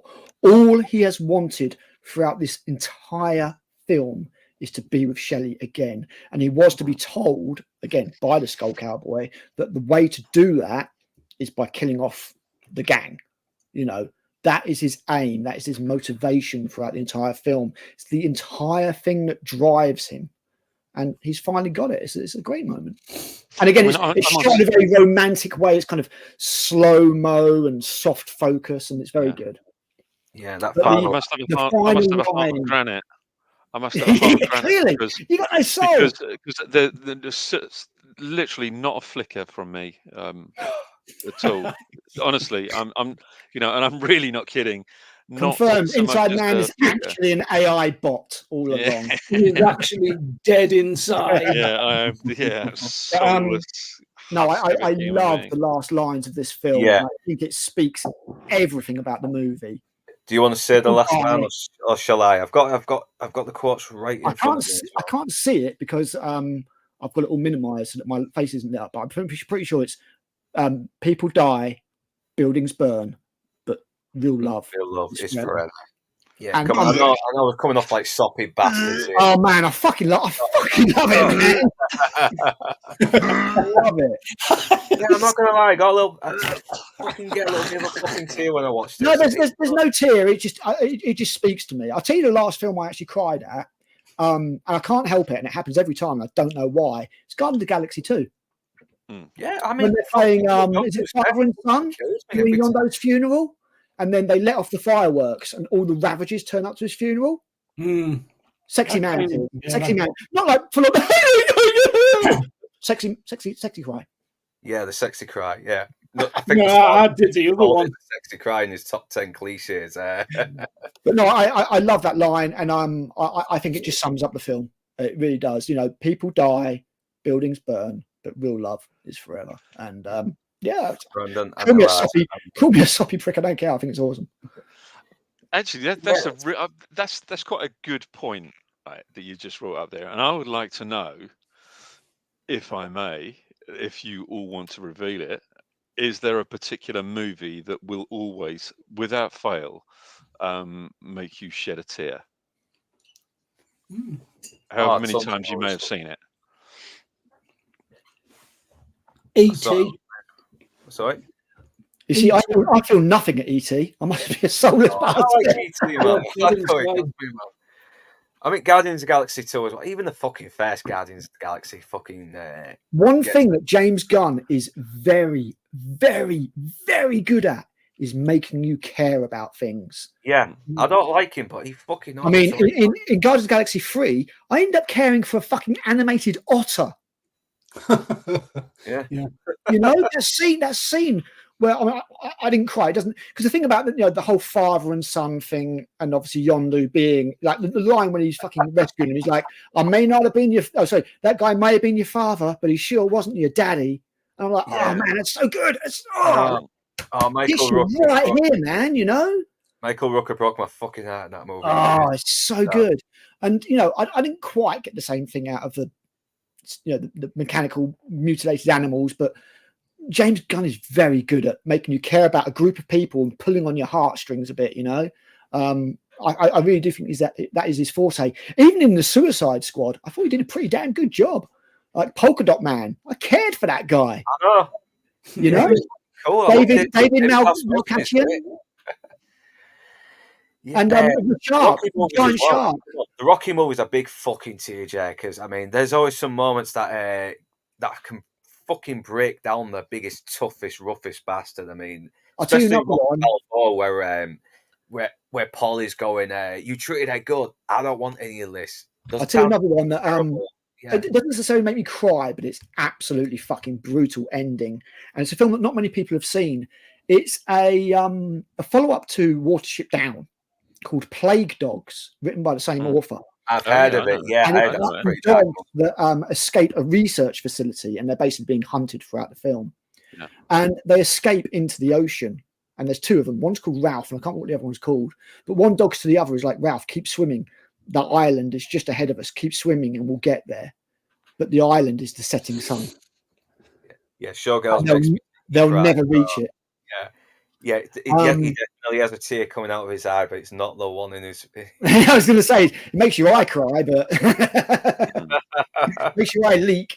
But yeah, that's brutal. The ending of that, and there's quite a few films out there that manipulatively or not, they know how to pull the emotions. And I think that's another thing that's very much lacking from modern movies. Yeah. I don't remember the last time I really felt something from watching something. In a movie, and that extends to Marvel. James Gunn's Guardians of the Galaxy films are the only Marvel films to make me actually feel something. Yeah, and I don't think you can really put too much of a price on that, because film is a medium that should be able to move you. It shouldn't be just disposable. I know it should horrify you. It should move you. It should fucking make you feel uneasy. Should make you feel hopeful. It should be a number of things, and it should have this fucking balance. And this is what The Crow has. It has. There is a lot of nihilism. It shows that the world that's existing here is ugly, but there's still compassion. There's still good. There's still good amongst it all, and it still prevails no matter how hard times are getting. Eric Draven's love for Shelley is stronger than death. It's as simple as that. He's brought back to put the wrong things right because his soul cannot rest. And for all the technical problems of the film, which are absolutely there, and for all the characterization and compromises that had to be made to get this film finished, I'm still very, very glad that it is finished and we do have it in its format. And while I would be extremely morbidly curious to find out what Tony Kaye's art house black and white version would have ended up as, I love this film unabashedly. I really do love this film. And while I admit freely that it's not the greatest film ever made, I will always love this film. Like I said, well, since we're coming up to the end of the stream, I will give the final thoughts. It's dark, it's gritty, it's got a very dark heart, but it has a heart nonetheless. And it's got some very great performances. Some are over the top, but still very memorable, and it delivers on what it's supposed to be, even though it has its problems and was plagued with problems in production. It still managed to come through despite it all, and you can still tell there is so much love done here. Mm-hmm. Yeah, And I it's a think, classic. I think that's the word, is there is a genuine affection and desire to communicate the themes of J.O. Barr's book, which is completely absent, again, from the remake. And yes, Grave of the Fireflies is so brutal that I've only been able to watch it once. That film is sad. That film is sadness in animated form. You think fucking Land That Time Forgot is something? Grave of the Fireflies will destroy you. What an amazing film! What a truly phenomenal amazing film. Yeah, And you know the thing I love about that Inside Man is the added, because when you watch the start of the film, you don't understand what's going on, and then later in the film, it gives you some context to what's happening at the start, and you're just like, holy shit! Yeah, it's it's an amazing piece of phenomenal. work. I went to the Studio Ghibli Museum in Japan last year. Oh, wonderful! And you're not allowed to take any photos inside because an awful lot of the walls are covered, and I mean covered, with Miyazaki's original artwork. And it's fucking incredible to see. Absolutely incredible. Wow. Yeah, so I'd like to see some of that one day. So, but so final thoughts then, Critical. What can I say? Again, I'm going to say most of this. I mean, my first review for my channel was The Crow. The Crow is the C for my logo, which is made up from different film titles. It's a phenomenal film. It was a formative film of my childhood, well, not my childhood, my sort of teenage years and my youth and my development, sort of, that time when you're sort of mid to late teens and you're growing into the person you'll be. I don't know that I'd be the same person without this film. It is heavily compromised, unfortunately, due to the tragic death of Brandon Lee and the changes that had to be made to the film and the narrative as a result. But this film has soul, it has heart, and more importantly, what this film has, which is a fundamental underlying opinion of the source material, is this film has romance. It is filled with romance, and that is entirely lacking from the new remake. This film should never have been remade. It should have remained a cult status. I don't even think it should have had sequels. I think it stands on its own. I think that it speaks to you and tells you things, and its themes of undying love, death, vengeance are all enduring things that anybody can relate to, and I think that's why this film has become such a cult classic. Thank you very much, Critical. That is a fucking good assessment. Inside Man, I know we've heard your thoughts, but we'll give you final thoughts anyway, because I want to see if it's softened just a tiny bit, just a tiny little bit. Right. Well, I have to be honest with you. I mean, I do like listening to people that are passionate about a film that I don't like. I really enjoy that. I enjoy listening to other people's opinions on movies. It doesn't matter whether I agree or not, or whether I like this or not, which that I'm not a fan of it. It wouldn't even make my top 1,000 if I'm completely honest. And that's sacrilege to an awful lot of people. But it just didn't jive with me. That's really it. It's not my cup of tea. I can see why people love it and revere it so much. I can absolutely understand that. But I do enjoy listening to you guys talking about these movies, in such a passionate way. And I suppose it kind of illustrates that maybe I do have a heart of granite, and maybe I have no soul. Well, the only soul I've got is my arsehole. But that's really it. Do you think a I lot of it understand. pulls from the aesthetic of the film, the kind of rock goth, just doesn't, the music doesn't do anything for you, anything like that, I would say that's certainly part of it. I think, excuse me, that's certainly part of it. Although I like the tracks, but certainly not the score. I like parts of the style to it, but I think mainly I think it's the writing. I don't. Okay. It's probably. I want to sort of bolt really against the lack of characterization of the villains. I didn't. I was completely ambivalent. I didn't care one way or the other whether they did anything good or did anything bad, and whether they lived or whether they died. It didn't bother me. I was, completely indifferent towards them. Mm. Yeah, Um, just total ambivalence, basically. yeah, but nonetheless, like I say, I can see exactly why people love this film, and that's everybody's right to love or loathe whichever movie they like, and we don't have to agree, as you said. We've all said we don't have to agree on everything. It's just a case of being respectful of everybody's opinions, and I'm not right. I'm in the minority, so I must be completely wrong, that I don't see what other people see in this, and I'm fine with that. I'm fine with being in the wrong. I don't mind being wrong, Mm. if I am. Well, let's I face it, think it's not like you I put your think you're opinion wrong. across in a dickish way. It's not like you turn and go, "Oh, you're all fucking retards for liking this." Yeah, No, that's right. you're not And this wrong. is, You're not yeah, wrong. You just have a different opinion. That's That's it, and yeah, that's the whole all point of you've this got to film do. is different viewpoints and Mhm. yeah, Yeah. yeah, different perceptions. I would welcome, and I mean, the art of debate has so been lost, been lost. Intelligent, reasoned debate. You have one opinion, I have another opinion. Let's try and sort of talk about it, and maybe just make people see maybe 20% of yeah, your point of view. yeah. So no, I'm totally with you. I'm just curious to know, Inside Man, is there a film that you identify with on a personal level that you will admit is technically not a great film? That I identify on a personal level. When you say on Yeah, a personal something that level, speaks to you internally in your cold, dark, bitter, broken heart. yeah. That you can No, you're nonetheless not wrong. admit You're not wrong is, there. You're not wrong. is You're not wrong not in a your great comments. film. Actually, that's fine. That's fine.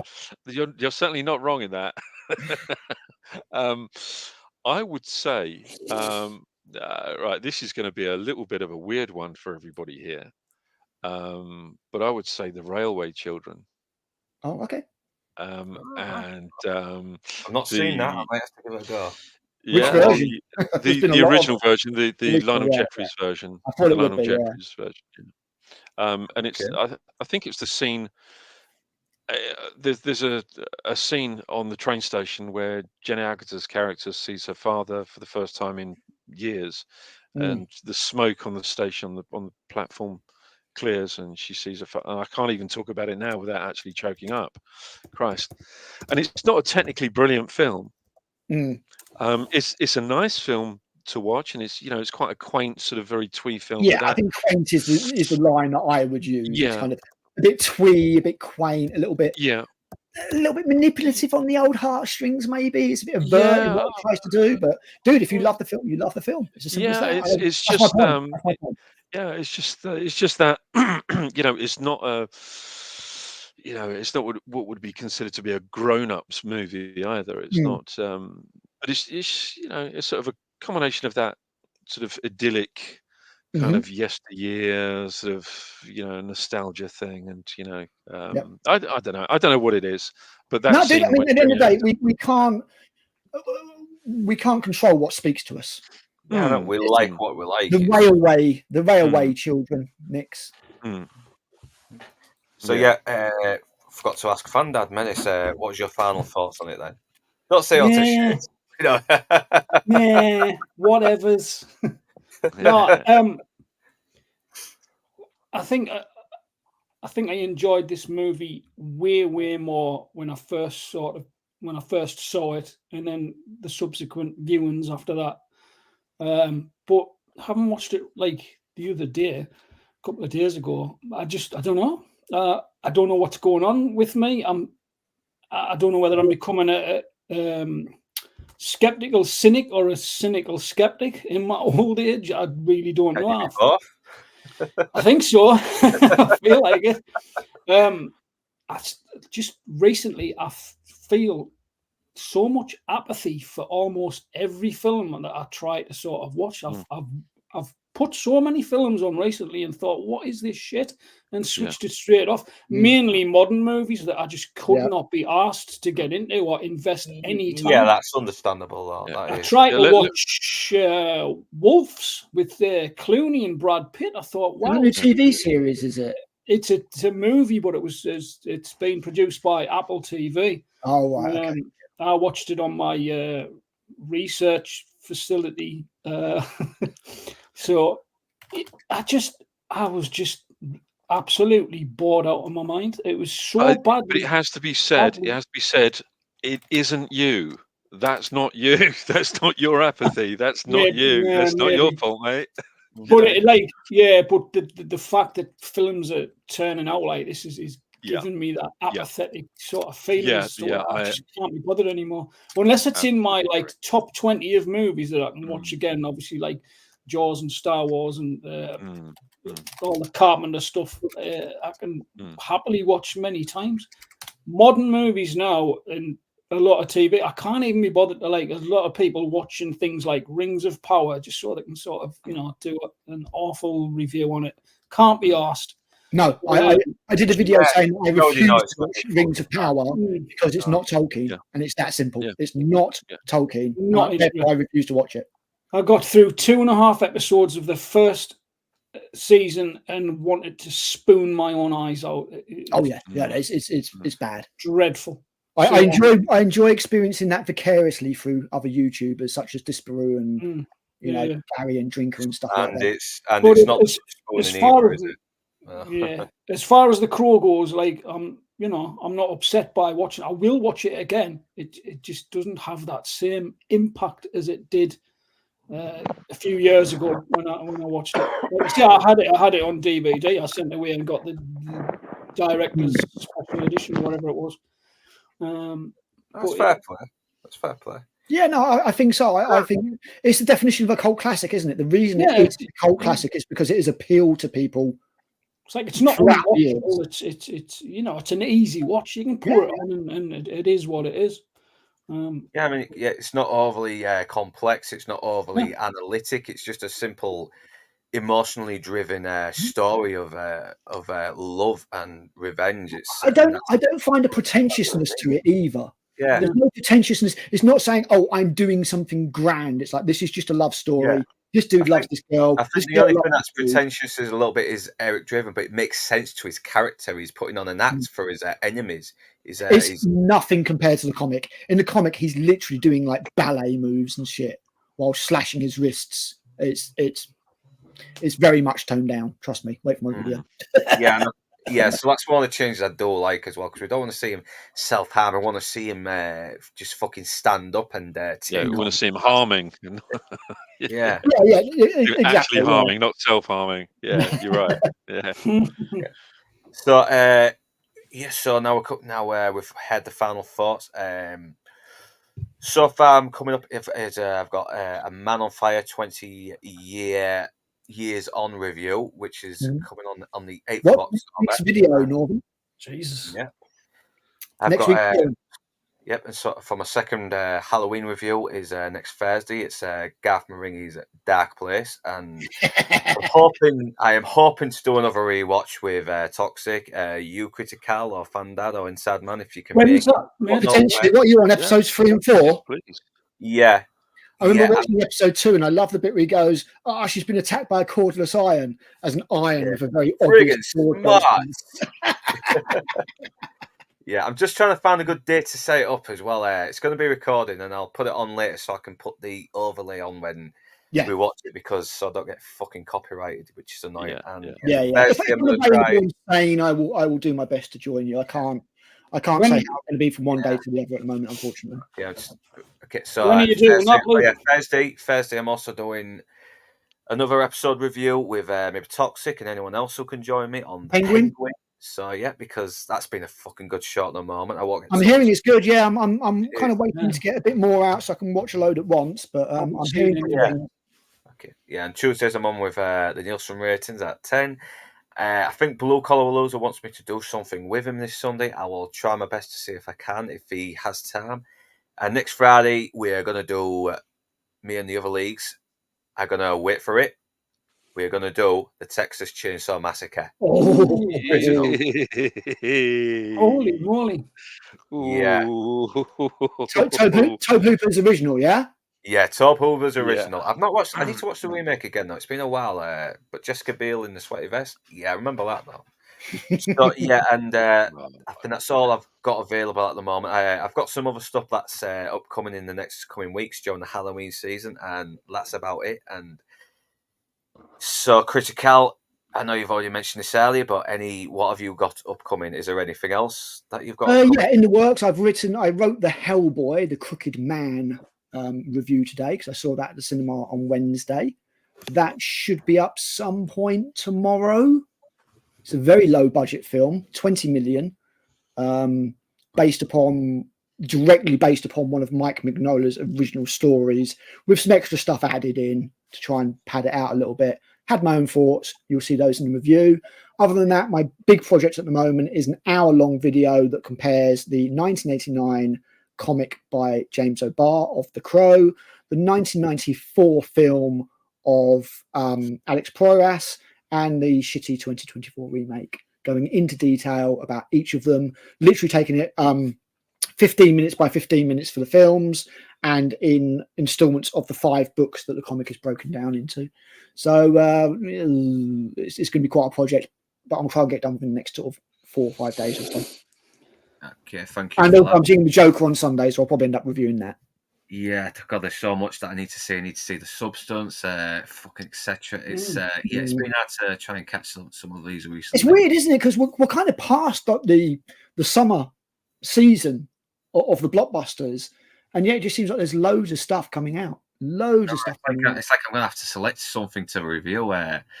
So I probably might just do a quick live stream on my my first impressions on it for if I get a chance to see these movies, because it seems quicker. I don't get copyright crap, but it's just not as fun as getting a video edited together where I can throw in jokes and shit like that. But sometimes you got to do what you got to do, especially with the time. The cool thing I like about video reviews is you can just record the audio and then just slap the trailer over the top of it. And you don't get hit by copyright because you obviously keep the audio out of the trailer and stuff. And also, trailer's a fair game anyway. And it's just a nice, quick video. Whereas the curated stuff takes a lot longer when you're chopping scenes and taking bits and pieces and doing the visual side of it as well as the audio. So yeah, nice. So yeah, Inside Man, is there anything you have upcoming? Sunday on the Outcast Creators channel with Lance. I'm doing that as well. You're on that with us. Yeah, well, Lance has offered me on, and I'm catching up on it. So yeah. Nice. The Shield. Yeah, such a great bit of television. It really is. Terrific. That and Battlestar Galactica at nearly the same time. We were spoiled. We really were. Yeah. I mean, I'd never seen the Shield before. I'd never seen it. Really? Oh man! Yeah, it's phenomenally compelling TV. Very well made. Yeah, I mean, it was only until Lance said that he was doing this, and I thought, right, I'm going to have to kind of sort of catch up on this. So I just ordered the box set. So so I've been watching those, and looking forward to that. And then on Tuesday doing the Nielsen ratings again. Got a couple of unusual ones that I think I might talk about actually on that. I might try and jump on the Nielsen ratings as well if Lance wants an opinion on the Hellboy movie that came out. Yeah, I'm sure he will. I'm hoping it's not a full house. It probably might get you in before it's a full house. Who knows? It's I mean, if it's full, he's full. It doesn't matter either way. But if there's an opening, maybe he'll let me on. Yeah, knowing him, he probably will let you on anyway because you're a good guest. So hopefully. Yeah. I try. Yeah, he is good like that. He's a good lad like that. Yeah, and you're on the Nielsen ratings as well next week, aren't you? Inside Man. Yeah. And then of course after that, I'm looking. I can't tell you how much I'm looking forward to doing Texas Chainsaw Massacre. I am literally wetting myself with anticipation. I cannot wait. God, that is such a fucking grim movie as well. But it's really well done. It's not just the fact that it's grim; it's what it does with things like soundtrack and ambience, the sense of terror it evokes without even doing a damn thing. It's really quite impressive. To be fair, I need to watch it again. It's been a good 6 or 7 years since I watched that film now, so I do need to watch it again. What's it about? What's it about? Is it any good? Oh, some handyman, you know, works with a chainsaw, you know, kind of guy, you know.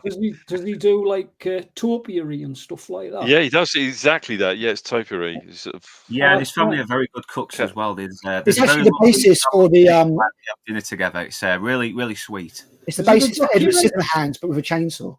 Yeah. Is it a documentary? It is based on a few real life people who had Ed Gein, wasn't it? Who had some very specific reputations on them. Yeah, is Jackie Chan in it? Yes. Yes, he is. So yeah, Fandad, what have you got coming up now? Fuck all. Nobody likes me, and I've got no friends.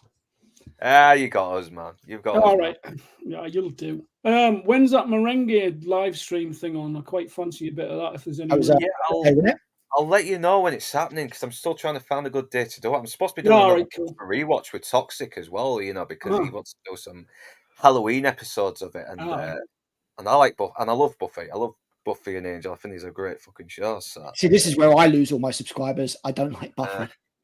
I know that it's a fairly well written American. I cannot get past their fucking Californian schoolgirl accents. I just cannot. I can't watch it. Maybe if it was like dubbed in Korean or something, I might be able to watch it. But you know. Well, watch Angel. Oh my God! You like Angel? Angel is fucking good as well. But... I hear Angel's good, and that's David Boreanaz, isn't it? Yeah, he's good. He can't be worse than his spinning Crow 4. So you know. Yeah, from what I hear, he's the best thing in that fucking lame sequel. No, Dennis Hopper absolutely off his tits is the best thing about Crow 4. Wicked Prayer, I think it's called. It's bad. But he's hilarious to watch because he's just doing this really weird pimp daddy impression. Fucking, I'm gonna have to check that out just for that alone. But on the sad note, I'm gonna have to end this stream now because it's getting late. And thank you for all my guests, Critical. See, as soon as he starts getting some super chats, he ends the stream 10 minutes early. Shocking. He's off to the pub. Yeah, I know. I've got to get to the pub now. Yeah, so I probably might not see that for fucking days. I don't know from what I'm hearing from Blue Collar when he got his super chats. So we'll have to see. But yeah, once again, thanks for joining me, lads. It's great. It's great being on here. Great hearing your thoughts, even ones that I don't agree with, because that's the whole point of these streams: just hearing different opinions, different perceptions, different. Don't want an echo chamber, do you? It's boring. Echo chambers are boring. Yeah, and thank you. Let me go for my guests as well because I want to try and make sure I don't miss out any names. So Atom Grey, Lord Toxic, Nix, and Tony K, Jamalama, Sammy Free Repeat, and come on, is there anyone I forgot? Mr. E. Mr. E, yeah. Yes, Mr. E. Yeah. You messaged me earlier on Atom Grey. Outcast. You messaged me earlier on Twitter, so yeah. Feel free to message me if you want to talk. So. Anyone else? Come on, David Wilson. Sorry, I missed your fucking chats there, man. But hope you're having a good night and I hope you have a good weekend. So anyone else? I've already mentioned Jamalame. Big Ray Terry. Yeah, Ray Terry. Yeah, sorry, man. Fucking hell. I might have missed you. He was in at the start. Who's that critic AI? Reviews. Who's that? To be fair, all my videos on my channel that weren't getting views, I realised it's because I hadn't capitalised the L. So clearly it looks like Critic AI, and they're just like, fuck, I don't want to watch that. So I go in and capitalise the L on all those videos. Don't forget Blue Collar and Tom Baker. Yeah, Blue Collar as well. I know I already mentioned him about the super chat, but I'll mention him again. And Tony K was there as well. I don't know if you mentioned Tony. Yeah, Tony K. Sorry, man. Fucking, I was about to mention you as well. Sorry. I was looking for all the other names that I didn't, that I might have missed. So shocking. As I say, one super chat. This is the second time I've done this. Sorry, Tony K. I really do apologise. I will try and get you in there early, but I do hope you're having a good weekend as well, and you weren't too offended. So, and whether you're Northern English or not, thanks for watching, and do remember to like, comment, share, subscribe, and ring that bell and nod to be notified. And please do the same for my by my lovely panel, who's Links are in the description right now. But right now, that's me done, and I'm off to the pub to blow that $50. Cheers, guys.